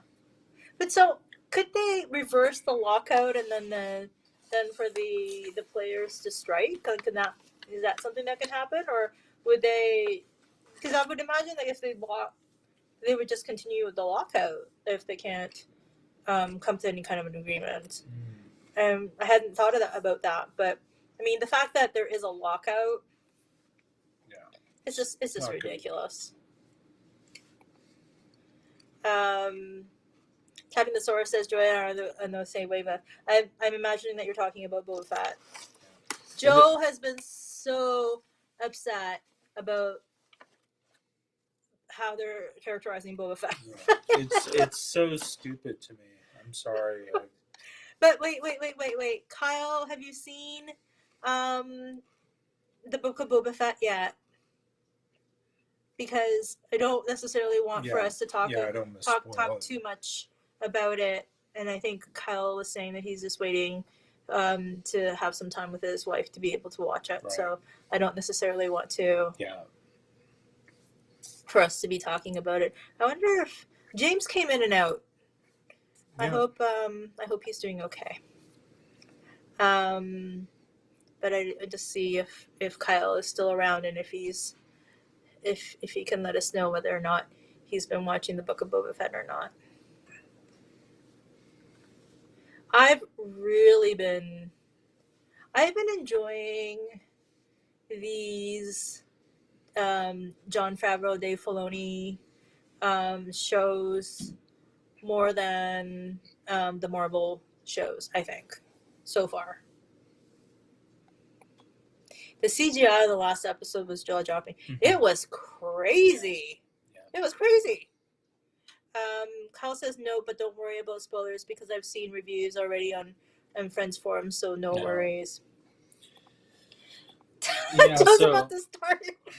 He took a big breath. He's like, the CGI that they did on the last episode was very, very impressive. That was crazy. To Mandalorian last episode. And apparently, that YouTube channel, they did a better version of the one that actually came out on the show for the Mandalorian. And they were the ones who did. I don't know that they were a YouTube channel. I think that like effects company or whatever. No, I think he is a. There's just some guys who do deep fake really, really well, and Lucasfilms hired these deep fake guys that are doing it better than they are, which is crazy when you think about it. But I guess that's sort of how it is. Yeah, look, see. Oh, it is from YouTube. I told you. Oh, excuse me. I'm sorry. I just thought. I mean, they did a great job on that, and it's just going to get better and better. It was crazy how much better it was. Mm-hmm. It was crazy how much better, and also, it was lit. You know, the one, like when I say lit, like not like how the kids say lit, but I'm talking about how.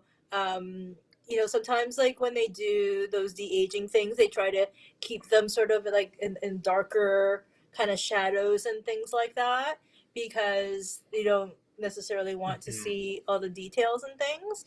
But like scene after scene after scene, it was like brightly lit and it was crazy. It was crazy how good that was. It was crazy how good that was. The mouth is the last flaw.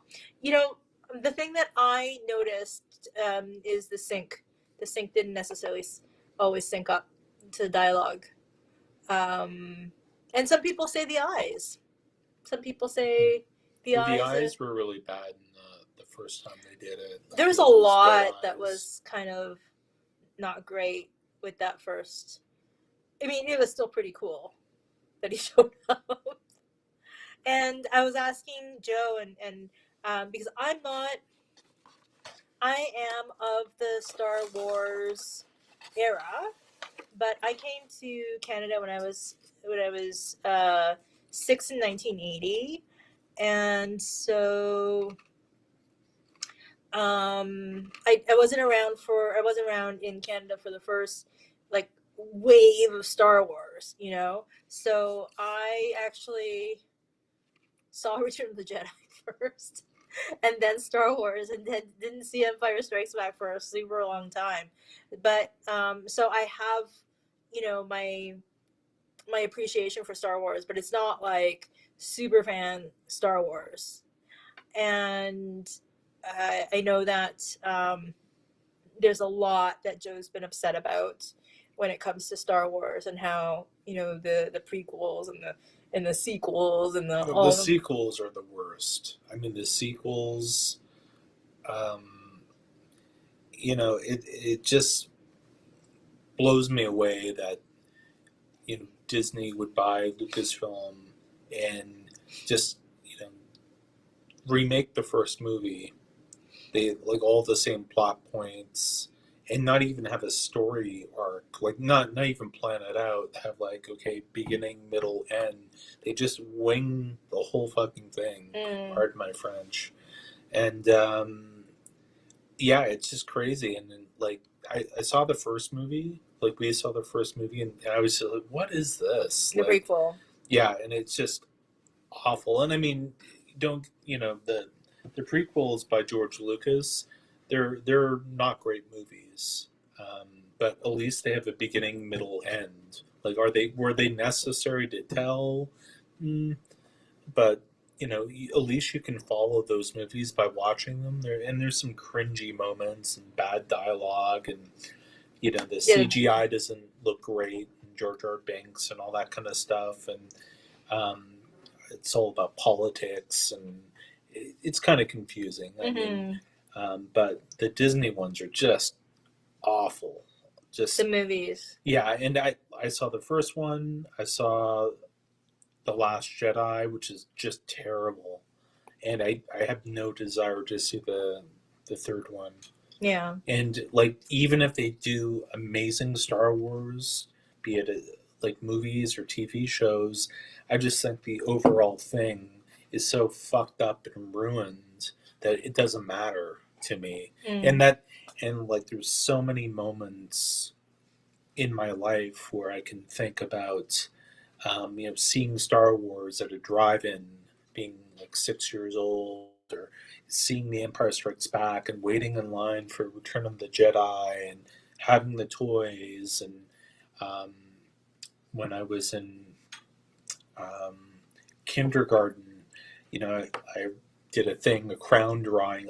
When I grow up, I want to be Luke Skywalker, and like it had such a huge impact all during, and even the prequels, like when those came out, I remember in college, huge lineups, people were really excited for this, and just being like very disappointed by those films. And but yeah, the Disney stuff, like I just think it's just so, like, it doesn't feel like Star Wars, and they just threw it together with it like no plan. And you would think, I mean, they probably have like some kind of a plan. No, they didn't. They had no plan. They must have had some kind of a plan. J.J. Abrams like came out recently. Yeah, like, yeah, maybe we should have had like planned it out. Like, you think? Because it just went from like him to another director, and that fucking guy just went like, did whatever. Like, he was doing silly stuff that made like no sense. So. Yeah. So, as you can tell, like, Joe can probably go I'm on about ranting this and for raving like on it. a long time, and I hear it. But all I the see. time. I feel that with Boba Fett too. I just think there's so much in that doesn't make sense, and some stuff that's just like out of place, like those those kids on the scooters or whatever. Like, what is this? Like, anyways. So Taffy-the-Saur says, I was a 90s kid, so I grew up during the second wave. The sequels make the prequels good.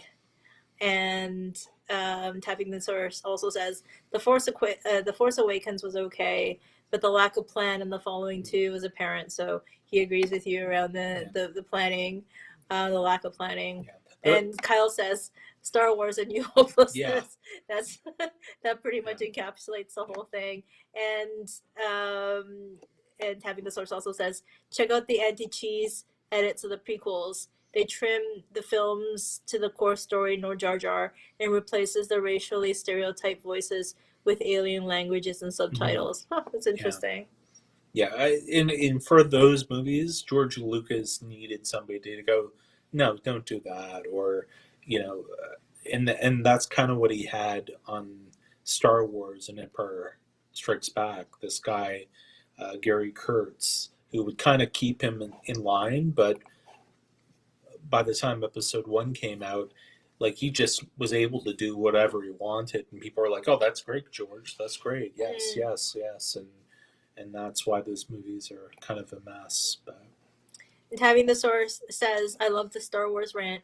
The scooter kids on Boba Fett were an homage to American Graffiti." I know, but it was fucking stupid. I'm sorry. And also they're modeled after mods, the British. Yeah, I know that, but Quadrophenia. Stop yelling. Sorry, sorry.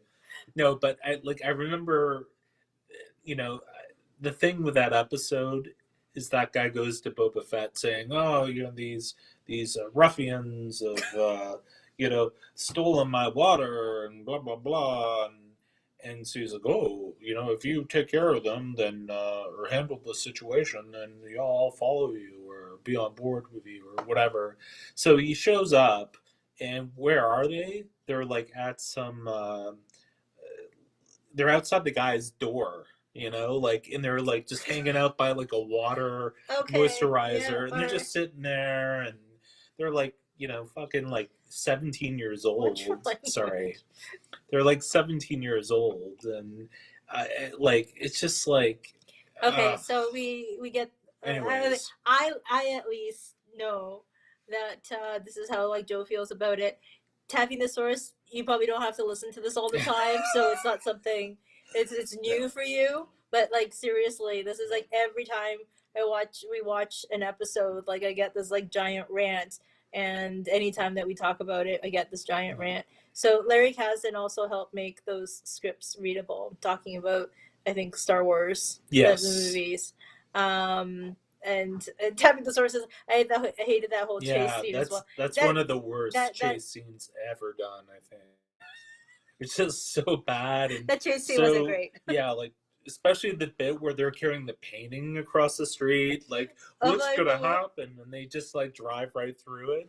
Like, it's just like, oh my God. And Taffy-the-Saur says, I assume you are excited then about the for May and the release of Obi-Wan. No, fuck no. You know what, I think him playing a younger Obi-Wan, like, that's probably one of the best acting in the prequels. It was Ewan McGregor, but to see an Obi-Wan episode where they're going to have him fight Darth Vader again, like, and just alter history, I guess, of the films.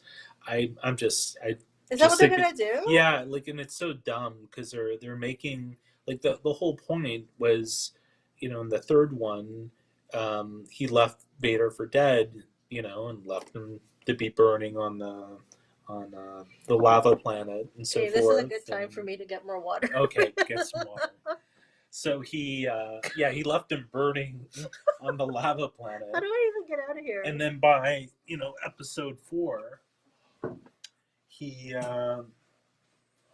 finds Obi-Wan on the Death Star, obviously, and says, "Oh, the circle is complete. We meet again."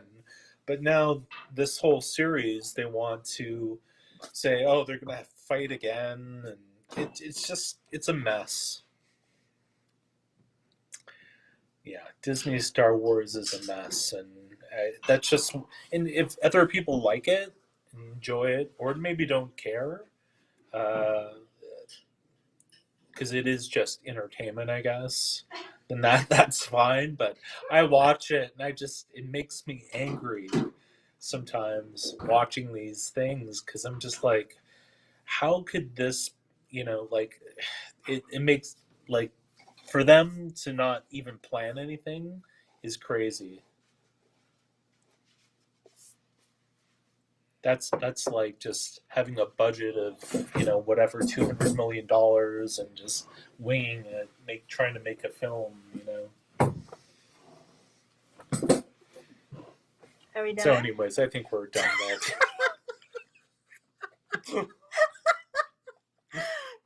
The circle is complete. I feel like Tammy the Source is just like he's tapping. Yeah. He's tapping. Hayden is back, so it can be assumed. Although that conversation could be interpreted from a different point of view, I don't disagree. Mess is a good way of saying it. Yeah, and you know what? I feel bad for him because We're talking about Hayden. Yeah, because some of those lines he had to say that George Lucas wrote, like, there's no way you can act those out. And in some of those scenes too, where they were riding those pig things in the second one, and they're rolling around on the hills, like in whatever Attack of the Clones, where they fall in love, and he's like, "Your kiss is haunting me," or something like that. I remember that. No. Yeah. So I feel sorry for that guy because he gets a lot of shit. Anakin Skywalker and all that stuff, but you can only do so much as an actor if you're given like a script with like. I would have to say, lines, Lucas doesn't seem to be a particularly good screenwriter of dialogue. Yeah, and he would write these lines like all right, and he would just say faster, more intense, faster, more intense. And then, some of the other actors would be saying to him, well, George, sometimes you just can't say that. You have to find something, and you have to. No, I'm going. It's like a deep. I know, and I'm just kind of like, okay. Tapping the Source is based on Star Wars. I figured what gets Joe into rant mode. I played tennis with Hayden months before he went to set 20 years ago. Oh, that's fun. That's cool. See, I hope it works out well for him. He was like using the tennis racket as like a lightsaber. Since practicing. Kyle says, I just emailed you a Bloom County strip where Binkley beheads George Lucas with a lightsaber. Yeah. Excuse me. Lucas is a creative, not a writer. But he also has some really strange ideas. Mm-hmm. I think he's a guy who's like, okay, I've had this success, and I have like these ideas in my head, and they're not always like cohesive ideas. And even like how he decided, I'm not like a big Star Wars person or anything, but how he ended up redoing Jabba the Hutt. I think Jabba looks horrible. Yeah. How they redid him. Yeah. Should have left him as a puppet.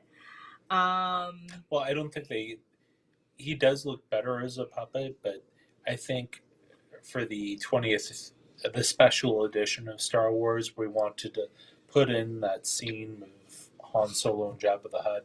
He had to do it CGI, but even that original one is awful looking. And even the other one that they fixed it up a bit later still doesn't look good.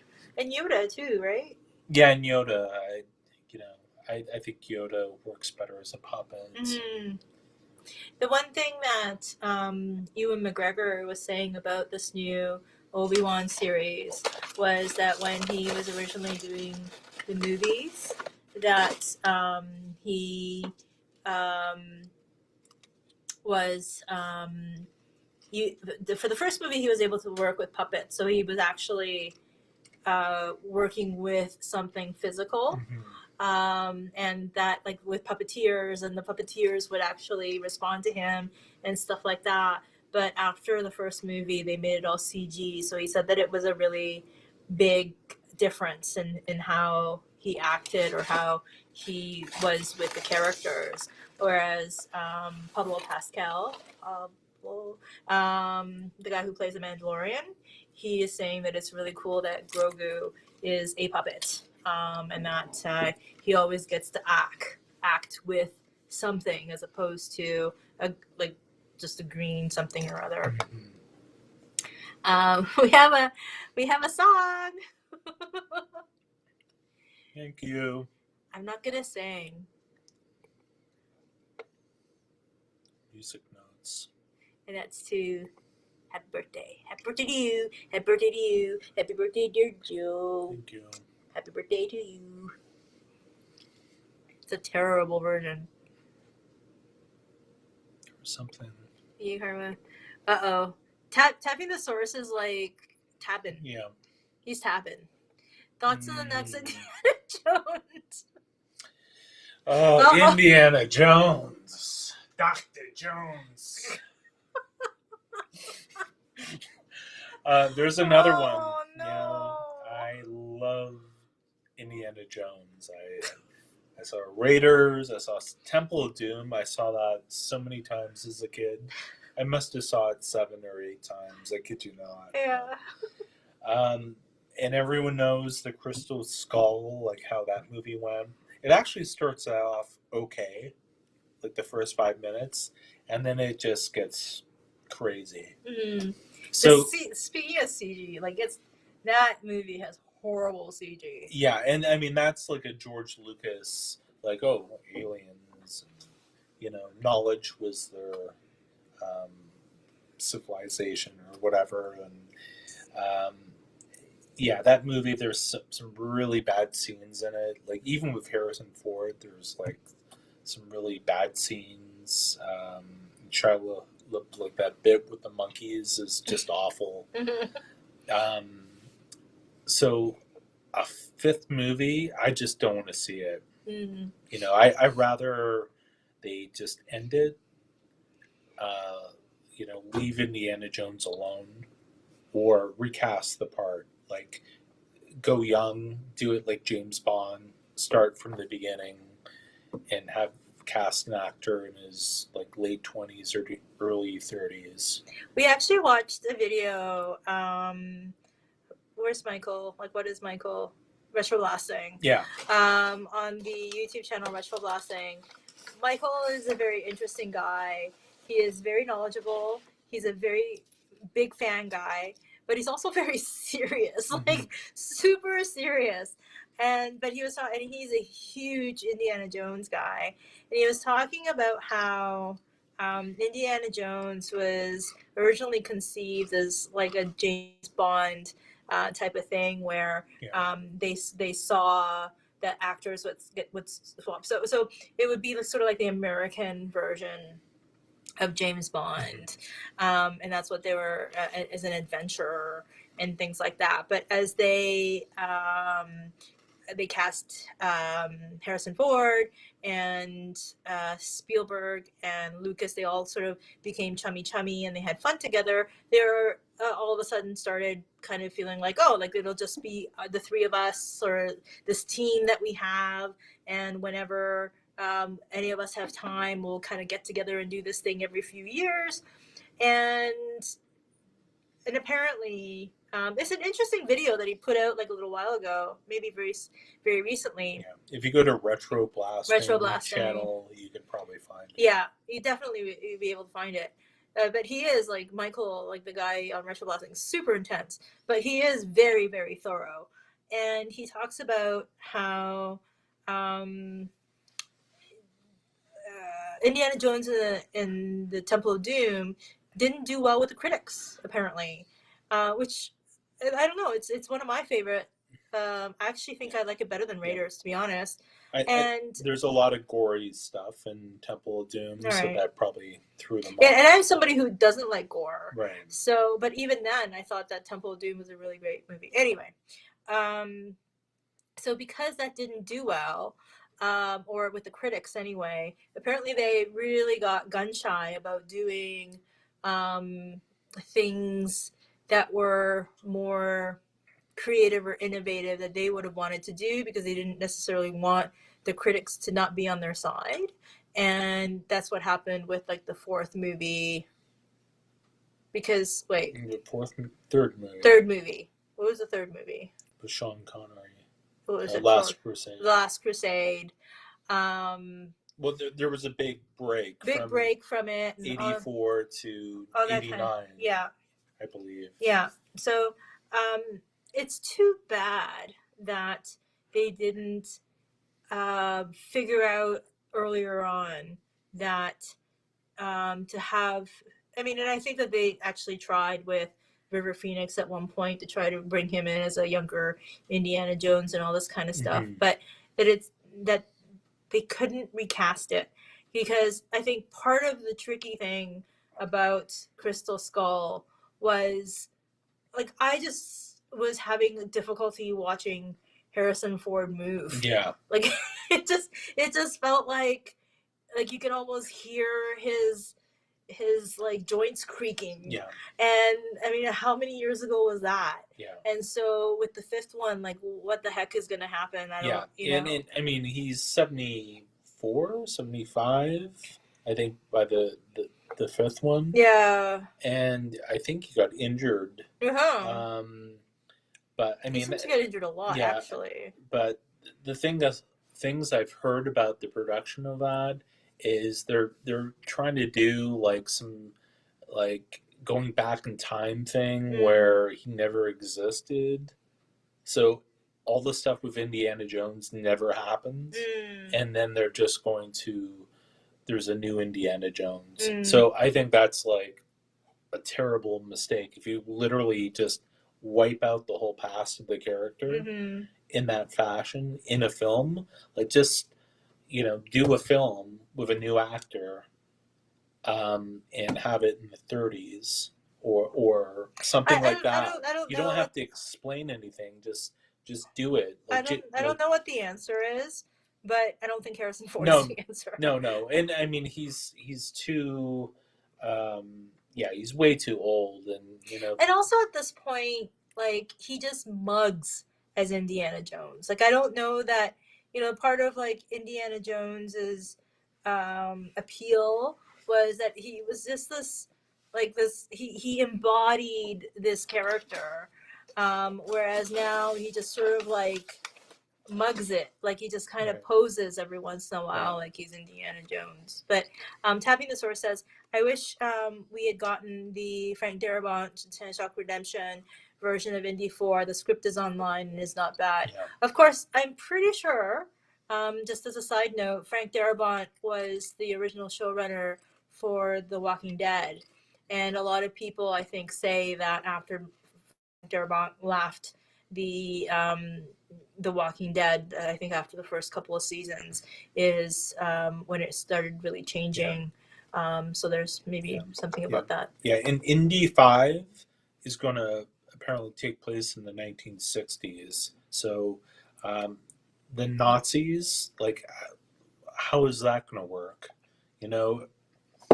It just seems like, I don't know, there's going to like be fucking hippies running around. You know what I mean? Like, yeah. And Spielberg's not involved. John Williams probably isn't involved. So I mean, I just, don't do Indiana Jones or just reboot it from the start. Something with a new actor. Tapping the Source says Temple of Doom was a tough sell for kids because of the gore, bugs, and a child villain. Honestly, like, I'm someone who's not good with that stuff, and I just was like, I thought Temple of Doom was great.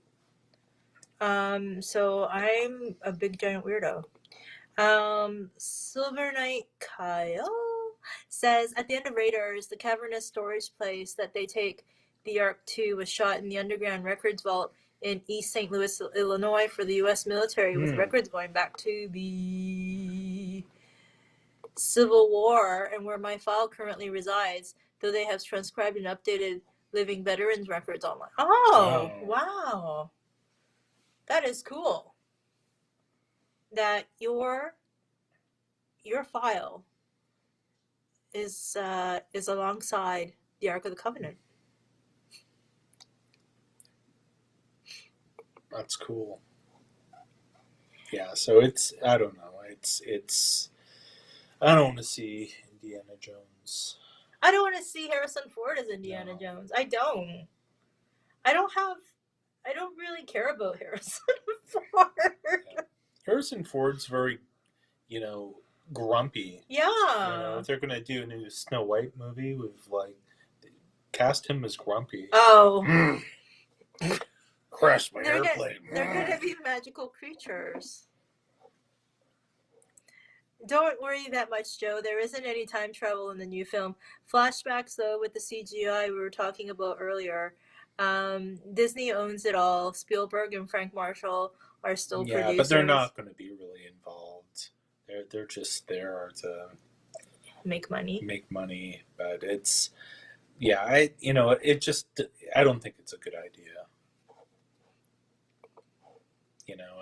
To have Harrison Ford running around at 74, everyone gives Roger Moore shit for being James Bond when he was 57 in View to a Kill. And yeah, he was stayed, and even Octopussy, he wasn't going to come back. Like Moonraker, he was done.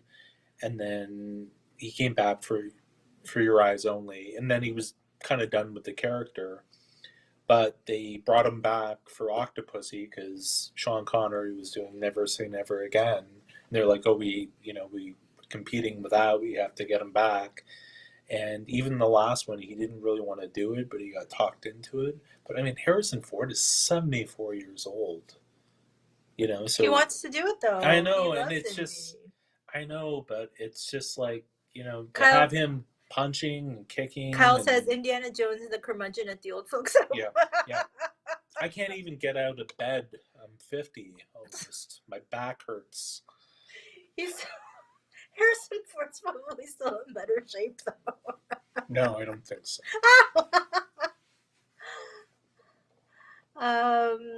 See, this is something that I completely kind of glossed over in my head. I always kept thinking that Kathleen Kennedy is the Star Wars person, the person that screws up Star Wars. But of course, she heads up Lucasfilm, and she was a producer, but she's not a creative person.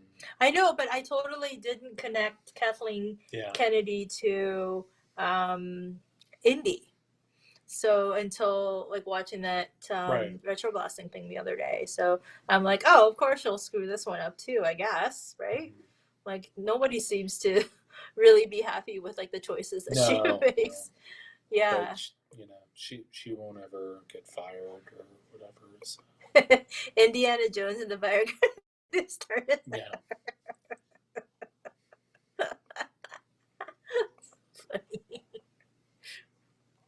Yeah. And the other thing about Indy 4 that was very disappointing. It was a bad movie. It was a bad movie. Yeah. But you have him. He's older. Marcus Brody passed away. He's feeling alone. I like that stuff in the movies. Sean Connery, his dad passed away, and then later on in the movie he meets Marion and his little Oscar. And but why didn't they bring back Short Round as a character? Because they'd have to rename him. Yeah, I know, but that actor is still around and still doing stuff. If you're gonna bring I know they had Mutt Williams and they were trying to replace Indiana Jones with it's Shia LaBeouf. Yeah, and it's just too bad they did his character so goofy and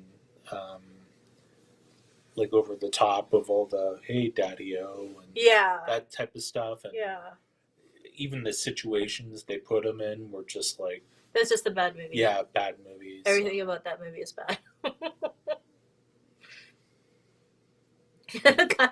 Kyle's coming up with like Right. these alternate things for Harrison Ford to do.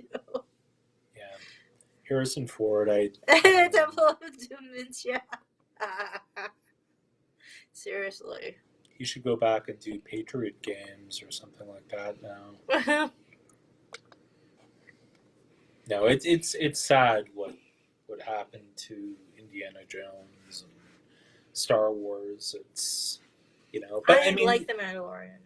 yeah. Well, I mean, people, if you like it, that's great. But Oh no! I just think that what. Oh no! Okay, I thought we were going in a different direction.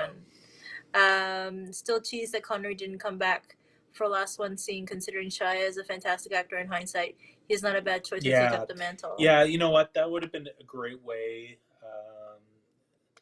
That would have been, because they work well together actually in the third one, Ford and Connery and the banter, and but Sean Connery was retired by then, and Sean Connery just got so fucking fed up. Fed up with Hollywood because he did the League of Extraordinary Gentlemen, and he only did it because he didn't understand it, and he passed on Lord of the Rings. Like he was offered a role in Lord of the Rings, and he passed on it. It's a good thing that he did, I think. Yeah, but he would have been a good, I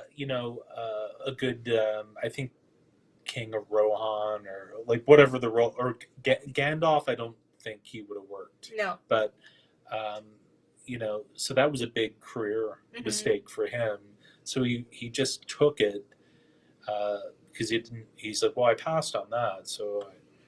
I passed on this. I can't do a Sean Connery, but I'll do this. And he hated that movie, so he just retired after that. He was Have you two seen Peanut Butter Falcon? Peanut Butter Falcon. What does that mean? No. Can you elaborate on that, tapping the scene? Indiana was a dog. Rosebud was a sled. Indiana was a dog? Yeah. He was named after his dog. Oh. His name is Henry Jones Jr. Right.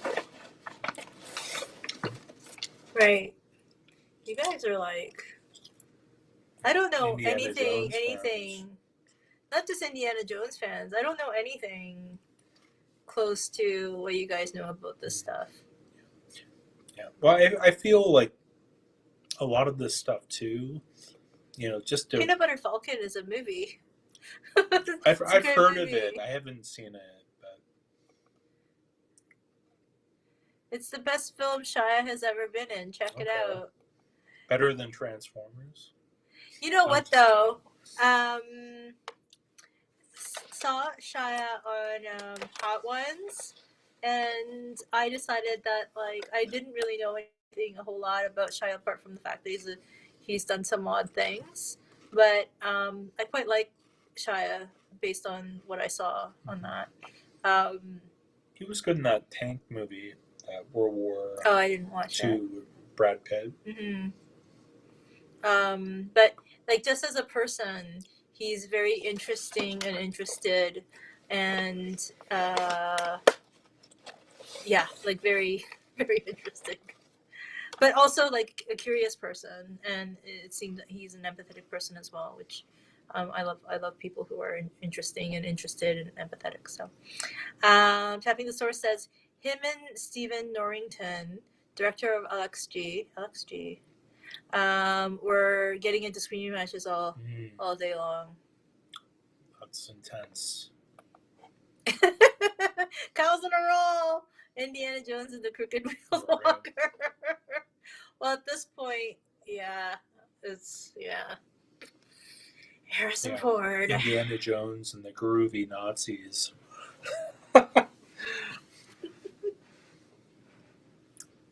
Because it takes place in the 60s, right? And they're bringing Nazis back in the 60s. No. Anywho, we're getting to that point where we're now at 2.5 hours. 2.5 hours. No, but this is fun. It is fun. It's just, and I'm glad that I'm hoping you're enjoying your birthday. I am. Yeah, this is a fun way to it's fun. Celebrate your birthday. I get to rant and rave. I know, holy mackerel. Star Wars and Indiana Jones. Yeah, totally. Yeah. What about Gremlins? Does anyone like No, Gremlins? we're not. I could just leave you here, and you could just do the. Peanut Butter Falcon is a film that appeals to everyone. I'm gonna look that up. I don't know anything about it. Kyle says Indiana Jones and the Evil Prosthetic Sam. And tapping the sources, check it out. Oh no, here we go. Mogwai. There's your Gremlins. Yeah, I don't think I've ever seen the second one. I remember seeing the first one as a kid. You're talking about Gremlins? Yeah. And, but the second one, which I think was done a few years later, that one apparently is crazy because the director could do whatever he wanted. The studio just said, okay, here's a bunch of money, do whatever you want, we don't care. And he did all these crazy effects. Or was it Joe Dante? Whoever directed it. The first one, wasn't it Zemeckis? I think it was. But, tapping the source says Joe Dante says. Okay. But I heard the second one is just crazy. So Gremlin is one of my favorite blinds. So you haven't seen it, is that what that means? Joe Dante. Yeah. Indiana Jones, get off my lawn. He directed both, he says. But if it's your blind spot, does it mean that you haven't seen it though? Okay, got it. It's not Zemeckis. Okay, I'm sorry. I exit this conversation, and I'm going to look up. And as you guys talk about your Gremlins and Joe Dante, I will talk. I will look up Peanut Butter Falcon. Yeah. So, yeah, I'm not a huge Gremlins fan. I haven't actually seen the movie in years, but I'm surprised they haven't remade Gremlins because they've remade everything else, or they've tried to reboot stuff. So I'm surprised no one went and redid Gremlins. I wonder if there's a reason for that. Well, Joe Berthol's and Peanut Butter Falcon. I like Joe Berthol. I just wish, as a moviegoer or like a fan of movies, I just wish, some of these studios or writers or producers, well, I guess maybe the writers can't do anything, but, I just wish people would take chances on new ideas, because you can only go back and reboot or relaunch something so many times. Like, how many times are they going to... That's why Kyle needs to have his story told as a movie. Check out the trailer, live reaction video for Peanut Butter Falcon. That might be something. We talked about trying to do a live reaction thing for something. I can't remember what it was. Mm-hmm. But, yeah, maybe we will. Oh, no. Indiana Jones meets Gremlins meets the Ewoks in the massage. Oh. Don't get them wet. What is happening?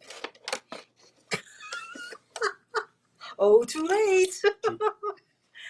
This is getting oil on, would that be wet? It's got to be oil? Water. So that's if it has to be water, then that's a way. Like if you coated the cute ones are what? Mogwai. Oh, the cute ones are the Mogwai. But if you feed them or get them wet. Okay, so if you dip them in oil, then they would never get wet. Or you can coat them in like wax, like the kind of stuff that you would put on cars and stuff, and they would just never get wet. Yeah, for Peanut Butter Falcon, or do a commentary while you watch it. It's a super heartwarming film. Steam bath insanity. Okay, right. Yeah, I will definitely check out Peanut Butter Falcon, and I will definitely, or we will definitely, maybe do a reaction video or something like that. Have to figure out how that's done. Like, I guess like we could literally be watching it on like a cell phone or smartphone, and then on a phone, and then be doing a reaction to it. But I'm wondering if there's a way of putting a secondary screen of the trailer as we're reacting to it. I don't know. There's a way because people do it. Mm-hmm. But oh boy. Well, I'm excited to check out Peanut Butter Falcon. What are you excited about? What are you guys excited about? What are you guys excited about? As we approach 2.5 hours. Any films? No, just in general. Like, what are you excited about in the next little while? I hope that's okay. Is that okay for me to ask? Mm-hmm. And is there anything you would like for Joe to do for his birthday or anything like that? What do you think would be tomorrow is sort of an extension of Joe's birthday still. So if you could, do you think we should get him cake?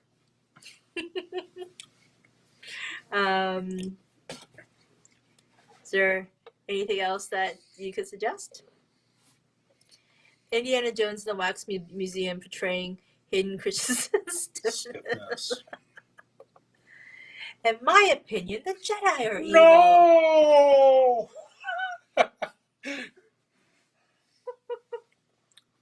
I think people know what that was. So. That's good. You don't know that. Yeah, I mean, yeah, the Jedi are evil. It's his birthday cake. Let him eat cake. Do you want cake? No, I'm okay. I want cake. I love cake. Did I have cake for my birthday? Yeah. You can have cake. No, what kind of cake did I have for my birthday? I don't remember. You have ice cream cake. Not for my birthday this year. Or this past year. An ice cream cake in February. An ice cream date in February. There's a place in Toronto called Booyah, an ice cream shop. And it's a place where for a while, like, we were obsessed, like, going up and eating ice cream there. But Joe would say, "Let's go to your boy." Yeah. And I'm like, "What's your boy?" Yeah, boy. It is really good ice cream. And it turns out it's like Booyah. And Booyah, if you're in Toronto, is a good ice cream spot. Does he eat meat? Did he eat his meat?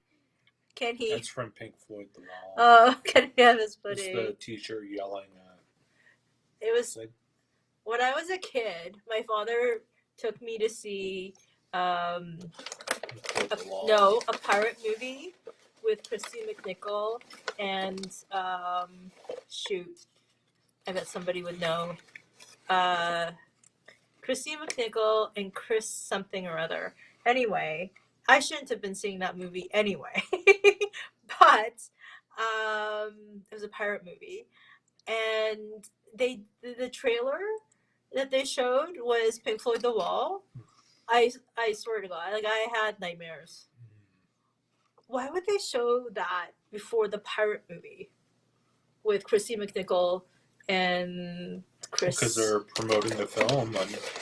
you know, she hates horror movies, but on TV, there's so many commercials for horror movies coming out. I know, it's crazy. I don't know why they do that. And she shouldn't. hates it. I hate horror movies, and I can't be alone. There's a lot of people who'd rather not, you know, like they're going to watch a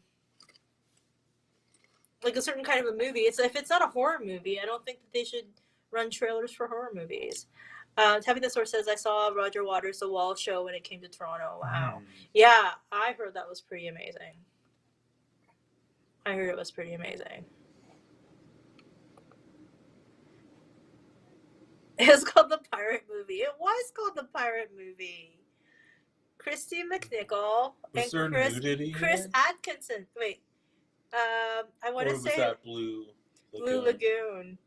I want to say that the Pirate Movie was probably like a PG version of the Blue Lagoon. Yeah, it's funny. I don't think I ever saw that movie. I remember it. Yeah. Christy McNichol and Christopher Atkins. It didn't make a lot of money. Yeah. But 92% like this film. But it's 9% on Rotten Tomatoes. Oh, it's 5.5. 9% 9% on Rotten Tomatoes. Oh, that's terrible. It's terrible. But 92% like this film. So, you know, you can take it.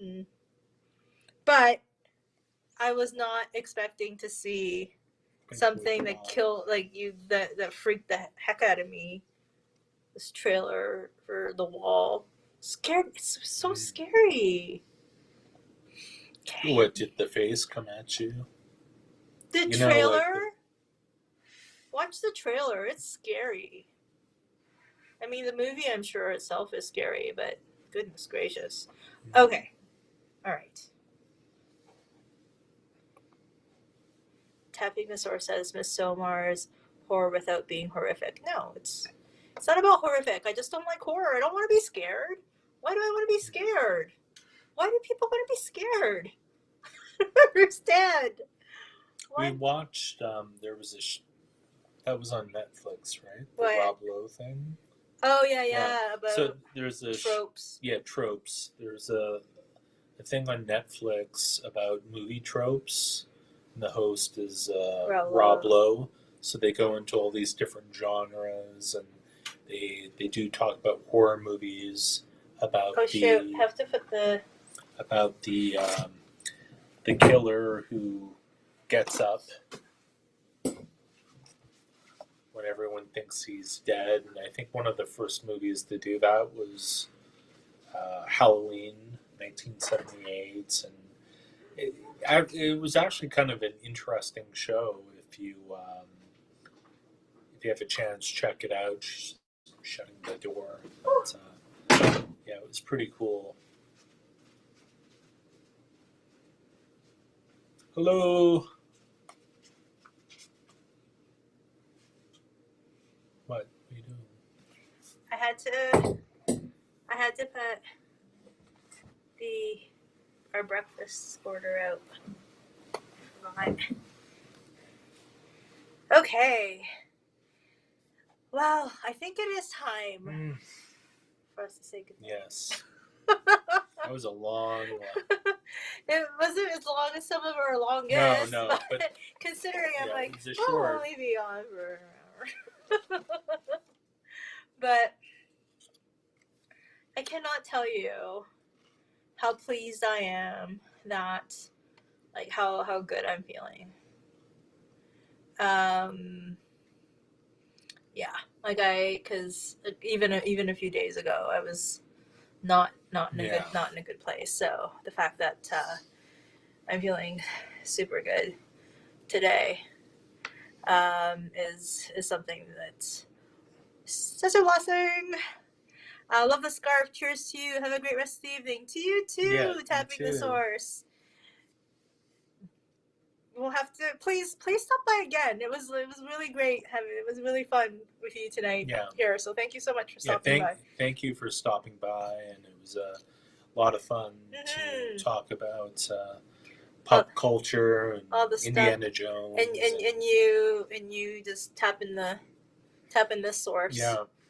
And anytime you want to come on and talk about baseball. Yeah, for sure. We're big baseball nuts. Yes. For sure. Yes. So it kind of sucks that baseball's in limbo right now. Okay. So. Yes, we're trying to manage. Wrap it up. So as y'all know, love you guys. Love you too, Kyle. Thank you so much.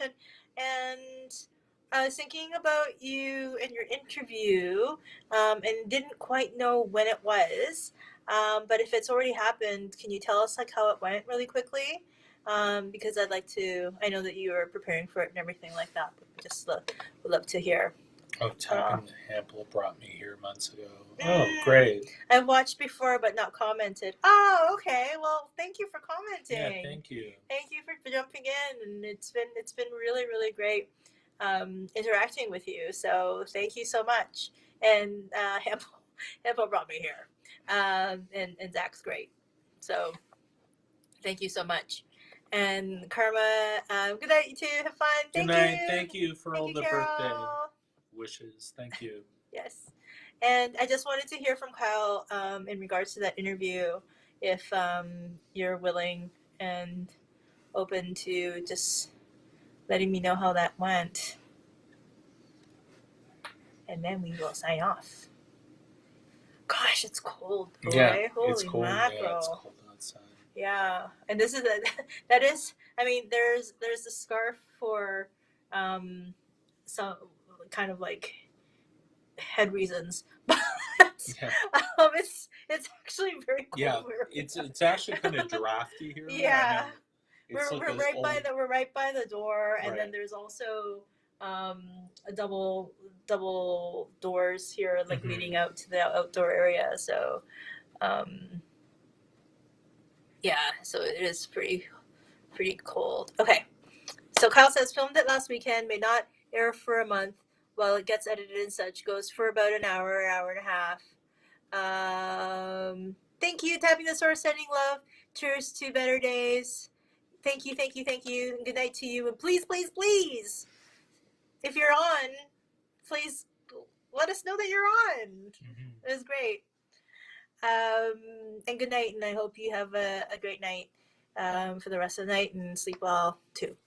I can't wait. For you to share it with us, this interview. I hope. Do you know? Okay, well, I'm sure you'll give us all the details when it's happening. But I hope it went well, and I hope you're happy with it. And yeah, thank you so much. Good night. Thank you. Thank you.